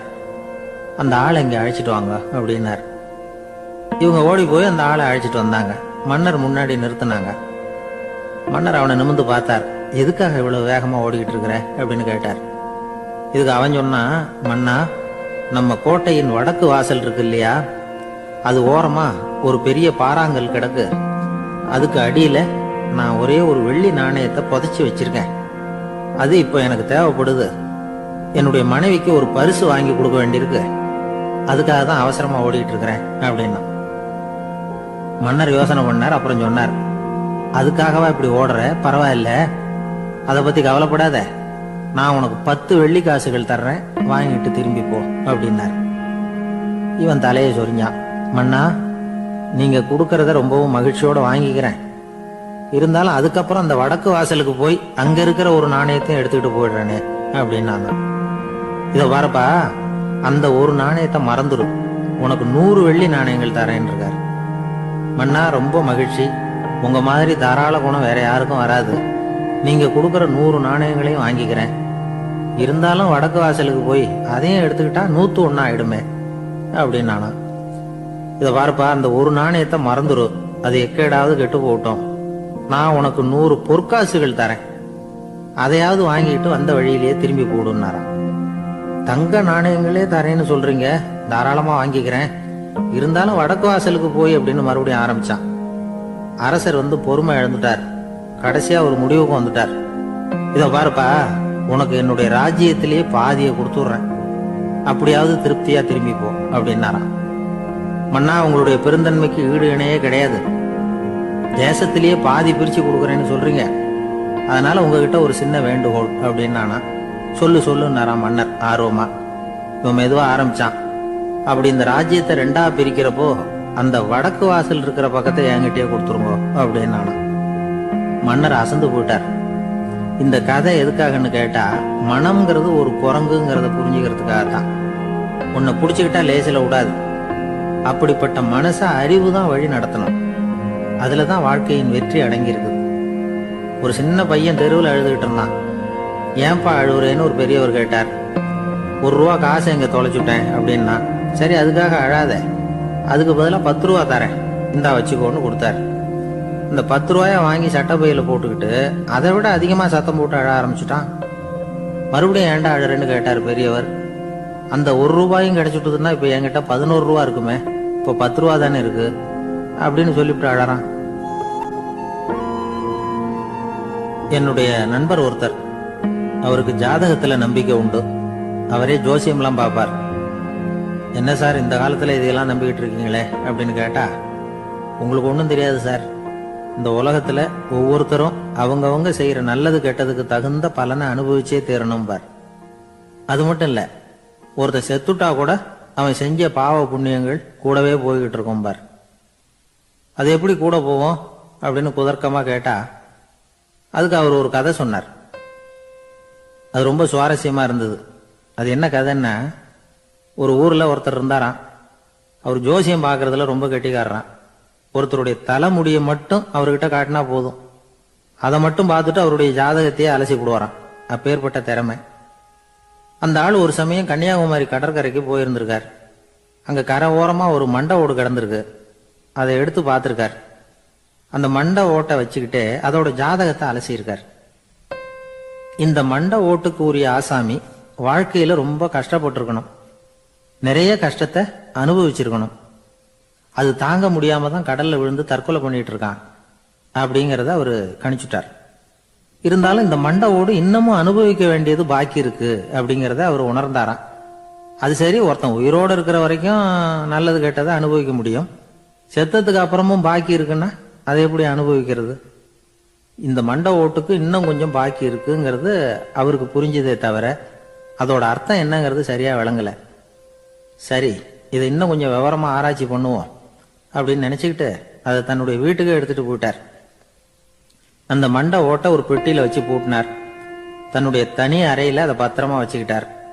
தினமும் ராத்திரி ஆனதும் தன்னுடைய மனைவியை பார்த்து, நீ போய் பூஜை அறையில தனியா படுத்துக்க அப்படின்னு சொல்லிவிட்டு தினம் ராத்திரி 12 மணிக்கு பெட்டியை திறந்து அவர் பார்ப்பார். மண்டை ஓடு அப்படியே இருந்தது தவிர இன்னும் கொஞ்சம் பாக்கி இருக்குங்கிறதுக்கு அர்த்தம் அவருக்கு விளங்கல. அந்த மண்டை ஓட்டுக்கு இன்னும் என்ன பாக்கி இருக்க போகுது? எப்படியோ ஒரு 10 நாள் போச்சு. அந்த வீட்டம்மாவுக்கு சந்தேகம் வந்துட்டுது. நம்ம வீட்டுக்காரரு நம்மளை தனியா ஏன் தூங்க சொல்றார் அப்படிங்கிற சந்தேகம். உடனே பக்கத்து வீட்டு அம்மா கிட்ட விஷயத்த சொல்லியிருக்கிறாங்க. அந்த அம்மா உடனே, நீ கவலைப்படாத, நான் கண்டுபிடிச்சு சொல்றேன் அப்படின்னு சொல்லிவிட்டாங்களாம். அன்னைக்கு ராத்திரியே ஜன்னல் வழியா எட்டி பார்த்துருக்குறாங்க. இந்த ஆள் மண்டை ஓட்டை கையில வச்சுக்கிட்டு அது திருப்பி திருப்பி பார்த்துக்கிட்டு இருக்கிறான். அதை பார்த்துட்டாங்க. மறுநாள் காலையில அவரோட மனைவியை பார்த்தாங்க. ஏம்மா, உன் வீட்டுக்காரருக்கு நீ முதல் மனைவியா 2வது மனைவியா அப்படின்னு கேட்டாங்களாம். எனக்கு தெரிஞ்ச வரைக்கும் நான் ஒருத்தி தான் அவருடைய மனைவி அப்படின்னாங்களாம் அவங்க. அப்படி இல்லை, நீ அவருக்கு 2வது மனைவி. முதல் மனைவியின் மண்டை ஓட்டை தான் அவர் தினமும் ராத்திரியில் எடுத்து பார்த்துக்கிட்டு இருக்கிறார் அப்படின்னாங்க அடுத்து விட்டம்மா. அப்படியா விஷயம் அப்படின்னு சொல்லிவிட்டு கணவன் வீட்டில் இல்லாத நேரமா பார்த்து அந்த மண்டை ஓட்டை எடுத்து கொண்டாந்து ஒரு உரல்ல போட்டு உலக்கையால குத்தி நொறுக்க ஆரம்பிச்சுட்டாங்க. வெளியில போயிருந்த அந்த ஆள் அப்பதான் உள்ள நுழைஞ்சார். மண்டை ஓடு உலக்கை கிட்ட குத்து வாங்கிக்கிட்டு இருக்கு. அது அனுபவிக்க வேண்டியது இன்னும் கொஞ்சம் பாக்கி இருக்குங்கிறதுக்கு அர்த்தம் எனக்கு இப்பதான் புரிஞ்சுது அப்படின்னாராம் அவர். இந்த கதையிலிருந்து நாம இன்னொரு நீதியையும் புரிஞ்சுக்கணும். அதாவது நம்ம வீட்டை பத்தி நமக்கு புரியாததெல்லாம் அடுத்த வீட்டுக்காரங்களுக்கு நல்லா புரியும்.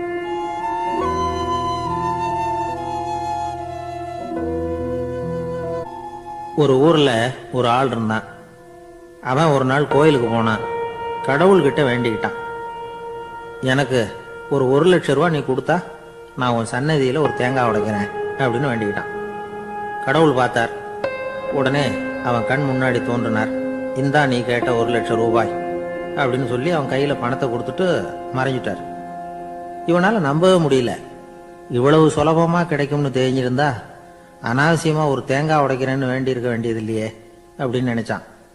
இருந்தாலும் வேண்டுதலை நிறைவேற்ற வேண்டியது கடமை. அதுக்காக என்ன பண்ணா, பக்கத்துல ஒரு கடைக்கு போனான். ஒரு தேங்காயை கையில் எடுத்தான். இது என்ன விலைன்னு கேட்டான். 5 ரூபான்னார் கடையில இருந்தவர். அதிகமா இருக்குதே விலைன்னா. அப்படின்னா ஒண்ணு செய்யுங்க, அடுத்த ஊருக்கு போங்க, அங்க தென்னந்தோப்பு அதிகம், அதனால அங்க இதை விட குறைஞ்ச விலைக்கு கிடைக்கும் அப்படின்னார். சரின்னு அடுத்த ஊருக்கு கிளம்புனான். அங்க போய் விசாரிச்சான். ஒரு தேங்காய் 3 ரூபாய் விலைன்னாங்க. இதுவும் அதிகமா தெரியுதேன்னா. அப்படின்னா ஒண்ணு செய்ய, அதோ அந்த ஆத்து ஓரமா ஒரு தென்னை மரம் இருக்கு பார், அதுல நீயே ஏறி பறிச்சுக்கோ, ஒரு தேங்காய்க்கு 1 ரூபா கொடுத்தா போதும் அப்படின்னார் அந்த தோப்புக்கு சொந்தக்காரரு. இவனுக்கு மரம் ஏற தெரியாது. இருந்தாலும் ஆசை யார விட்டுது, விலை சல்லிசா இருக்குதே. ஆத்து ஓரம் போனா தட்டு தடுமாறி அந்த மரத்துல ஏறினா அந்த தென்னை மரம் வளைஞ்சி ஆத்து பக்கம் போய் அப்புறம் நிமிர்ந்து இருந்தது. அதாவது மரத்தின் உச்சி சரியா ஆத்துக்கு நடுவில் இருந்தது. ஆத்துல வெள்ளம் கரபுரண்டு ஓடிட்டு இருக்கு. இவன் கடவுள் கொடுத்த 1 லட்சம் ரூபாயை மடியில வச்சு இறுக்கி கட்டிக்கிட்டான். உச்சிக்கு போய் காய் பறிக்கிற சமயத்துல காத்து மழையும் பலமா கலந்து அடிக்க ஆரம்பிச்சுட்டுது. கால் வழுக்கி விட்டுட்டுது. இவன் சடார்னு ஒரு தென்னை மட்டையை பிடிச்சிக்கிட்டு தொங்க ஆரம்பிச்சிட்டான். கீழே பயங்கரமான வெள்ளம், மடியில 1,00,000 பணம். என்ன செய்யறதுன்னு தவிக்கிறான். இந்த சமயம் கரையில ஒரு யானைப்பாகன் யானையை குளிப்பாட்டிக்கிட்டு இருக்கிறான். அது அவன் கண்ணில் பட்டுது. ஐயா, ஒரு உதவின்னு கத்துனான். அவன் என்ன செய்யணும்னு கேட்டான். உன் யானையை மெதுவா இங்க அழைச்சிட்டு வா, எனக்கு நேரா கீழே நிறுத்து, என் காலை பிடிச்சி மெதுவா கீழே இறக்கி விட்டுரு, என் மடியில இருக்கிற பணத்துல உனக்கு 10,000 தரேன் அப்படின்னா. அவன் பார்த்தான். காலை கையை பிடிச்சா கூட எவனும் இந்த காலத்துல 10 ரூபாய்க்கு மேல தரமாட்டேங்கிறான், இவன் காலை பிடிச்சா 10,000 தர்றேங்கிறான் அப்படின்னு யோசனை பண்ணா. உடனே யானையை கொண்டுட்டு போனான். அவனுக்கு நேரா கீழே நிறுத்தினான். அவன் காலை பிடிச்சான். அவ்வளவுதான். அந்த நேரம் பார்த்து யானை மெதுவா நடந்து அப்பால போட்டுது. இப்ப யானைப்பாகன் அவன் காலை கெட்டியா பிடிச்சிக்கிட்டு தூங்குறான். பரிதாபமா மேல பாக்குறான். அவன் மட்டையை பிடிச்சிட்டு தூங்குறான். இப்ப யானைப்பாகன் சொல்றான், தம்பி மட்டையை விட்டுறாத, கெட்டியா பிடிச்சிக்கோ, நான் உனக்கு 10,000 தரேன், இதோ மடியில் தான் வச்சிருக்கேன்னா. மேல தொங்குறவனுக்கு இந்த நிலைமையிலேயும் ஒரு சந்தோஷம், மேற்கொண்டு ஒரு 10,000 நமக்கு கிடைக்கும் போல இருக்கே அப்படின்னு. இந்த சமயத்துல ஒருத்தன் ஒட்டகத்தை ஓட்டிட்டு வந்தான் அந்த பக்கமா குளிப்பாட்டுறதுக்கு. யானைப்பாகன் பார்த்துட்டான். ஐயா, ஒட்டகக்காரரே, அதை இங்க கொண்டுட்டு வா, எங்க காலை பிடிச்சி பத்திரமா இறக்கி விடு, நாங்க பணம் கொடுக்குறோம்னா. அவனும் பணத்துக்கு ஆசைப்பட்டு வந்தான். அவன் காலை பிடிக்கிற சமயம் ஒட்டகமும் நழுவி போட்டுது. இப்போ 3 பேருமே வரிசையா தொங்குறாங்க. ஒட்டகக்காரன் கத்துறான், தம்பி மட்டையை விட்டுறாத, கெட்டியா பிடிச்சிக்கோ, நான் என் மடியில இருக்கிற 5,000 உனக்கு தந்துடுறேன்னா. மேல தொங்குறவனுக்கு இன்னமும் சந்தோஷம், இவனும் பணம் தர்றேங்கிறான் அப்படின்னா இன்னைக்கு நமக்கு மொத்த பண வரவு எவ்வளவு அப்படின்னு ஒவ்வொன்னா கூட்டி பார்க்க ஆரம்பிச்சான். மனக்கணக்கு சரியா வரல. அதனால அப்படியே விரல விட்டு எண்ண ஆரம்பிச்சான். அவ்வளவுதான், மட்டையை விட்டுட்டு கை நழுவி வந்துட்டுது. 3 பேரும் பொத்துன்னு ஆத்துல விழுந்தாங்க. படாத பாடுபட்டு தட்டு தடுமாறி கரைக்கு வந்து சேர்ந்தாங்க. 3 பேர் மடியில இருந்த பணமும் ஆத்தோட போட்டுது. பேராசை பெருநஷ்டம் அப்படின்னு ஒரு பழமொழி இருக்குல்ல, அதை விளக்கறதுக்காக சொல்லப்பட்ட கதை இது. இந்த காலத்துல ஒருத்தர் ஒரு நீச்சல் குளத்துல நீச்சல் அடிச்சுக்கிட்டு இருக்கிறார். காவலுக்கு இருந்தவர் அதை கவனிச்சுட்டார். கரையில இருந்து சத்தம் போட்டாராம், இதோ பாருங்க, இங்க ராத்திரி 8 மணிக்கு மேல நீச்சல் அடிக்கிறது சட்டப்படி குற்றம், அதுக்கு அனுமதி கிடையாது, தெரியாதா உங்களுக்கு அப்படின்னாராம். இதுக்கு அவரு, ஐயோ, நான் நீச்சல் அடிக்க வந்தவன் இல்லைங்க, சும்மா சுத்தி பார்க்க வந்தவன், தடுமாறி குளத்துல விழுந்துட்டேன், நீச்சல் தெரியாது, அதனால தத்தளிச்சுக்கிட்டு இருக்கிறேன் அப்படின்னு கத்துனாராம். கரையில இருந்தவர் பார்த்தார். ஓ அப்படின்னா சரி, அதுக்கு ஒன்றும் தடை இல்லை அப்படின்னு சொல்லிவிட்டு அவர் பாட்டு நடந்து போயிட்டாராம்.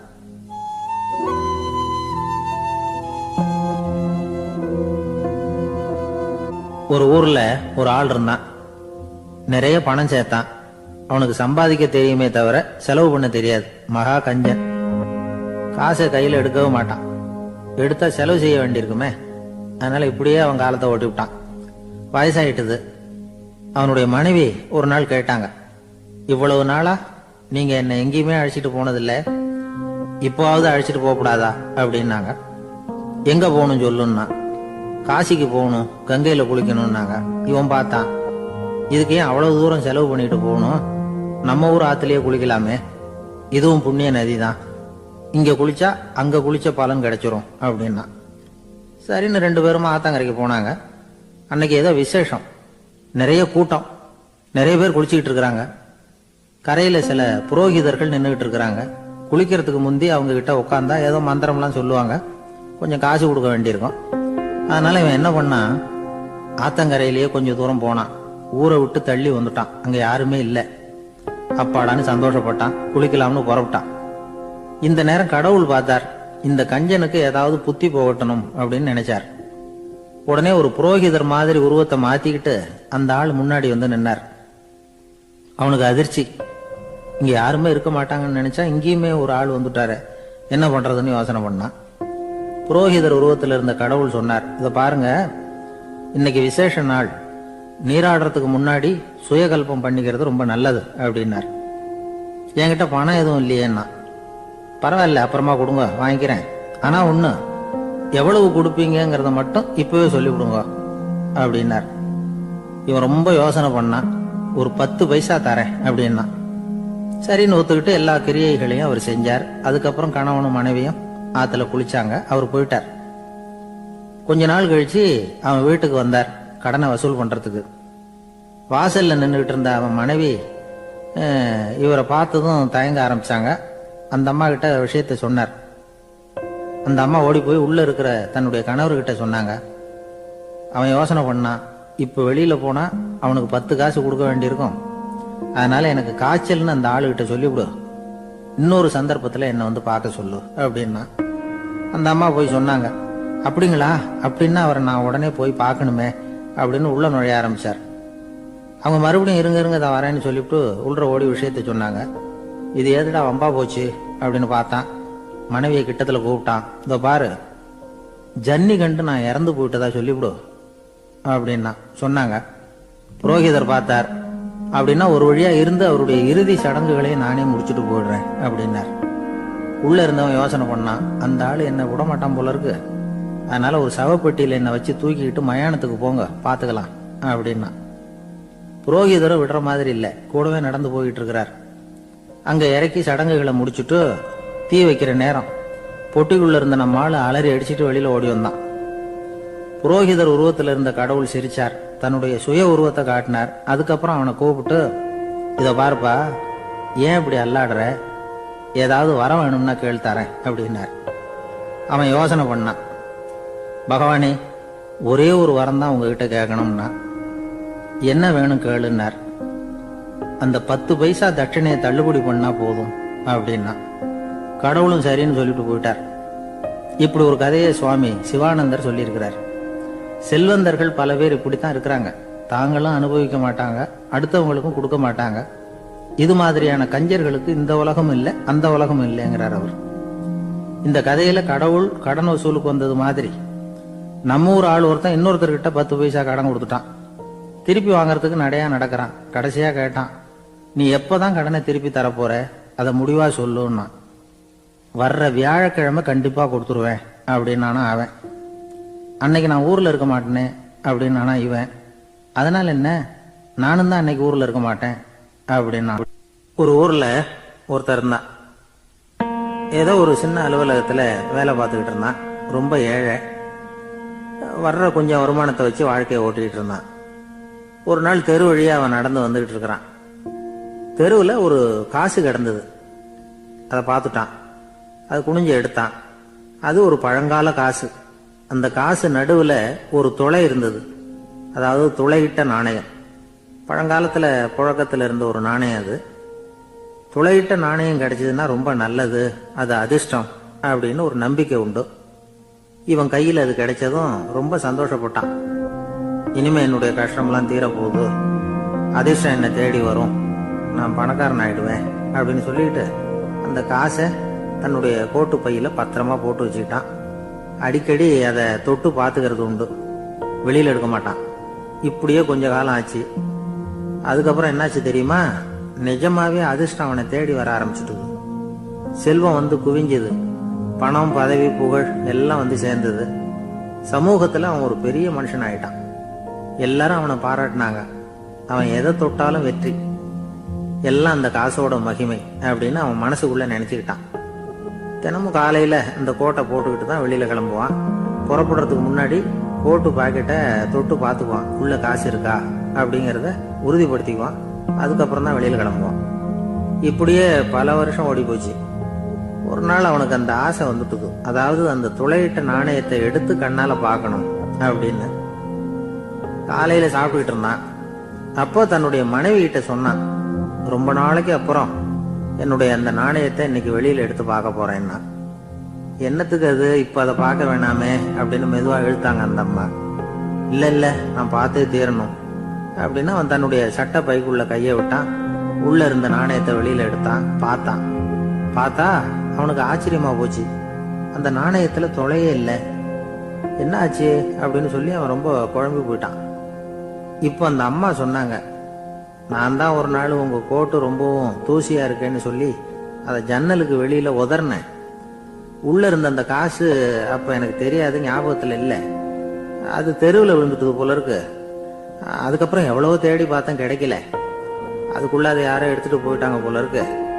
அது இல்லைங்கிறது உங்களுக்கு தெரிஞ்சா வருத்தமா இருக்குமேங்கிறதுக்காக நான் தான் வேற ஒரு நாணயத்தை எடுத்து சட்டை பைக்குள்ள வச்சுட்டேன் அப்படின்னு விவரத்தை சொன்னாங்க அந்த அம்மா.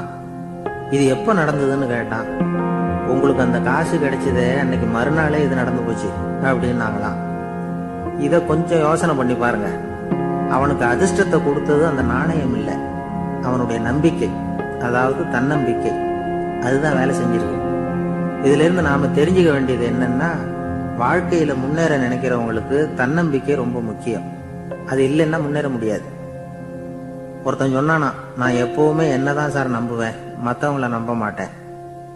நேற்றுக்கு பாருங்க, திடீர்னு 10 பேர் என்ன அடிக்க வந்துட்டாங்க, நான் ஒருத்தனாவே அதை சமாளிச்சேன் அப்படின்றான் ரொம்ப பெருமையா. அது எப்படின்னு கேட்டாங்களாம். ஒரே ஓட்டமா அங்கிருந்து ஓடி வந்துட்டேன் அப்படின்னு நானா.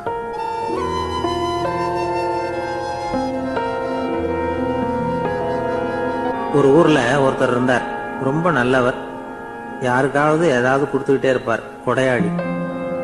தினமும் யாராவது ஒருத்தருக்கு ஏதாவது கொடுக்கலன்னா அவருக்கு தூக்கம் வராது, அப்படி ஒரு பழக்கம். அது மட்டும் இல்ல, அவர் கொடுக்கறது அடுத்தவங்களுக்கு தெரியாது, அவ்வளவு ரகசியமா அதை கொடுப்பார். வலது கை கொடுக்கறது இடது கைக்கு தெரியக்கூடாதுன்னு சொல்லுவாங்கல்ல, அது மாதிரி அவர். ஒரு நாள் ராத்திரி அவர் ஏற்கனவே தயாரா கட்டி வச்சிருந்த பணம் முடிச்ச கையில எடுத்துக்கிட்டு வீட்டை விட்டு வெளியில வந்தார். தெருவில் இறங்கி நடந்தார். இன்னைக்கு யாருக்கு தர்மம் செய்யறது அப்படின்னு யோசனை பண்ணிட்டு இருட்டுல நடந்து வந்துகிட்டு இருக்கிறார். யாரோ ஒருத்தர் எதிரில் வர்றது மாதிரி தெரிஞ்சுது. உடனே அவர் கிட்ட போனார். தன்கிட்ட இருந்த பணம் முடிச்ச அவசரமா அவர் கையில திணிச்சுட்டு திரும்பி வந்துட்டார். அப்பாடா, ஒரு வழியா யாருக்கும் தெரியாம இன்னைக்கு தர்மம் பண்ணியாச்சு அப்படிங்கிற மகிழ்ச்சி, மன நிறைவு அவர் முகத்துல.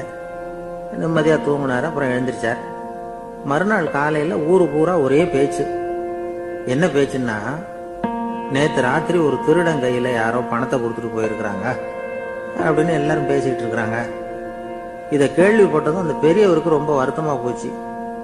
அடடா, போயும் ஒரு திருடனுக்கா உதவி பண்ணிருக்கிறோம், பிரயோஜனம் இல்லாம போட்டுதே அப்படின்னு நினைச்சார். சரி, இன்னைக்கு யாருக்காவது உதவி பண்ணணும் அப்படின்னு முடிவு பண்ணினார். ராத்திரி நேரம் வந்தது. இவர் வழக்கம் போல தெருவில் இறங்கி நடந்தார். கையில பணம் முடிச்சு. எதிரில் ஒரு பெண் உருவம் மங்களா தெரிஞ்சது. இவர் உடனே அந்த பெண் கிட்ட பணத்தை கொடுத்துட்டு திருப்தியா திரும்பி வந்துட்டார்.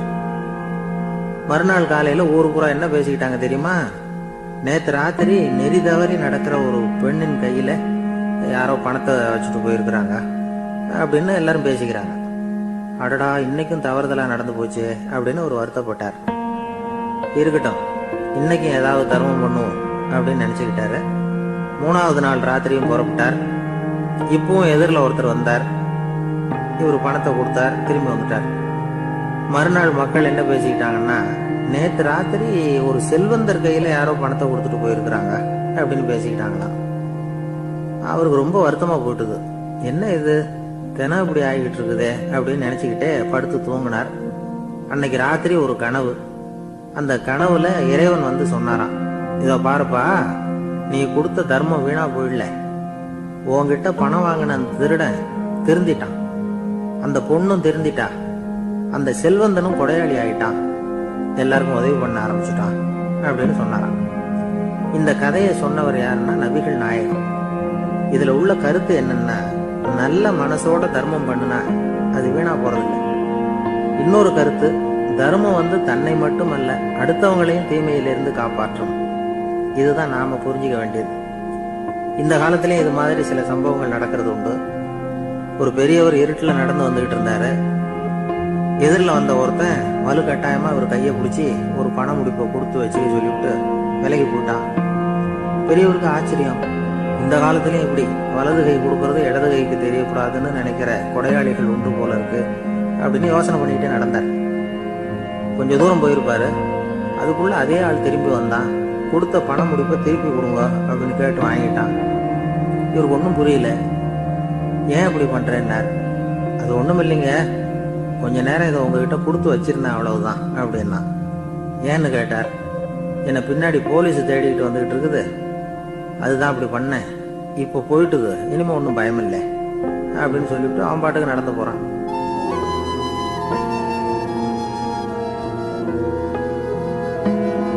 ஜெருசலேம், அங்க உள்ள ஒரு தேவாலயம். அதுல உள்ள பலிபீடத்தின் முன்னாடி ஒரு பெட்டி உண்டு. அது காணிக்கை பெட்டி. ஆலயத்துக்கு வர்றவங்க பிரார்த்தனை பண்ணிவிட்டு திரும்பி போற சமயத்துல அந்த பெட்டியில காணிக்கை போடுவாங்க. அவங்களால எவ்வளவு முடியுமோ அவ்வளவு போடுறது வழக்கம். அவங்க வசதிக்கு தகுந்த மாதிரி போடுவாங்க. வசதி உள்ளவங்களா இருந்தாலும் சரி, வசதியே இல்லாத வறியவர்களா இருந்தாலும் சரி, ஆலய காணிக்கை பெட்டியில காசு போடுறது அவங்களுக்கு ரொம்ப பெருமையான ஒரு செயல். ஒரு சமயம் இயேசு தம்முடைய சீடர்களோடு அந்த ஆலயத்துக்கு வரார். அங்க உட்காந்து ரொம்ப நேரம் வழிபாடு பண்ணிட்டு இருக்கிறார். சீடர்களும் அந்த ஜபத்துல கலந்துகிட்டாங்க. வழிபாடு முடிஞ்சுது. இயேசு உட்கார்ந்துருக்கிறார். காணிக்கை பெட்டியில காசு போடுறவங்கள கவனிக்கிறார். சீடர்களும் அதையே கவனிச்சுக்கிட்டு இருக்கிறாங்க. ரொம்ப பேர் வரிசையா வந்தாங்க. அவங்களால முடிஞ்ச அளவுக்கு காசு போட்டுட்டு அவங்க பாட்டுக்கு போய்கிட்டு இருக்கிறாங்க. வசதியானவங்க நிறைய பேர் வந்தாங்க. அதுக்கு மத்தியில வயசான ஒரு அம்மா, அவங்களும் வந்து காசு போட்டுட்டு போறாங்க. இப்போ இயேசு தன்னுடைய சீடர்கள் பக்கம் திரும்பினார். ஒரு கேள்வி கேட்டார். இப்ப இந்த காணிக்கை பெட்டியில நிறைய பேர் வந்து காசு போட்டுட்டு போறத நீங்க கவனிச்சிங்க. இன்னைக்கு இந்த காணிக்கை பெட்டியில ரொம்பவும் அதிகமா காசு போட்டது யார் அப்படின்னு கேட்டார். முதல்ல வந்தார ஒரு பெரிய மனுஷன், அவர் தான் அதிகமா போட்டார் அப்படின்னாரு ஒருத்தர். மூணாவதா வந்தவர் தான் அதிகமா போட்டார், நான் கவனிச்சேன் அப்படின்னாரு இன்னொருத்தர். இப்படி ஆளுக்கு ஒரு விதமா சொல்றாங்க. கடைசியா இயேசு சொன்னாராம், இன்றைக்கு அந்த பெட்டியில அதிகமா காசு போட்டவங்க அந்த வயசான அம்மா தான் அப்படின்னாராம். சீடர்களுக்கு ஒன்றும் புரியல. அந்த அம்மா ரொம்ப ஏழையாச்சே, அவங்க எப்படி அதிகமா காணிக்கை செலுத்த முடியும் அப்படிங்கறது அவங்க சந்தேகம். இயேசு விளக்குனார். நிறைய பேர் வந்தாங்க, நிறையவே காசுகள் போட்டாங்க, அது உண்மைதான். ஆனாலும் அந்த அம்மா என்ன பண்ணாங்க கவனிச்சிங்களா? வந்தாங்க, தன்னுடைய காசு பைய திறந்தாங்க, அப்படியே கொட்டுனாங்க. அதுல இருந்தது ரெண்டு காசுகள் தான். அந்த 2 காசும் காணிக்கை பெட்டியில விழுந்துட்டுது. மற்றவங்கெல்லாம் தங்கள்கிட்ட இருந்த செல்வத்தின் ஒரு சிறு பகுதியை எடுத்து பெட்டியில போட்டாங்க. ஆனா இந்த அம்மா தன்கிட்ட என்ன இருந்ததோ அதை அப்படியே போட்டுட்டாங்க. தன்னுடைய பிழைப்புக்காக வச்சிருந்த அவ்வளவையும் இழக்கிறதுக்கு தயாராயிட்டாங்க. அவ்வளவு தாராள மனசு அவங்களுக்கு. அதனால அவங்க செலுத்தின காணிக்கை தான் அளவுல அதிகம் அப்படின்னார். விலை மதிப்பில்லாத முத்து புதையல் ஒருத்தனுக்கு கிடைக்க போகுதுன்னு வச்சுக்கோங்க. அதன் மதிப்பை உணர்ந்தவன் என்ன பண்ணுவான்? அதை அடையறதுக்காக தன்கிட்ட இருக்கிற எதையும் கொடுக்கறதுக்கு தயாரா இருப்பான் இல்லையா? அது மாதிரிதான் இதுவும் அப்படின்னார். உலக மதிப்பீடுகளை துரும்பா தூசியா மதிச்சு அதையெல்லாம் உதறி விடுகிறவன் இறையருள் அப்படிங்கிற இணையில்லாத செல்வத்தை பெறுகிறான் அப்படிங்கிறது இதுல உள்ள கருத்து. இறைவனுக்காக இழப்பதுன்னா துன்பப்படுகிறவர்களுக்காக, ஏழைகளுக்காக, ஏதுமற்றவர்களுக்காக இழப்பது அப்படின்னு அர்த்தம். உங்கள் அயலானுக்கு நீங்கள் என்ன உதவி செய்தாலும் அதை எனக்கே செய்கிறீர்கள் அப்படின்னு இயேசு சொல்லியிருக்கிறார். அடுத்தவங்களுக்கு உதவணுங்கிற குணம் இன்னைக்கு ரொம்ப குறைஞ்சு போச்சு. ஒருத்தன் வாழைப்பழத்தோல் வழுக்கி கீழே விழுந்துட்டான். பக்கத்துல இருந்த நண்பன் உடனே இவனை தூக்கிக்கிட்டு போய் ஆஸ்பத்திரியில சேர்த்துட்டான். அதுக்கப்புறம் சொன்னான், நீ அந்த வாழைப்பழத்தோல்ல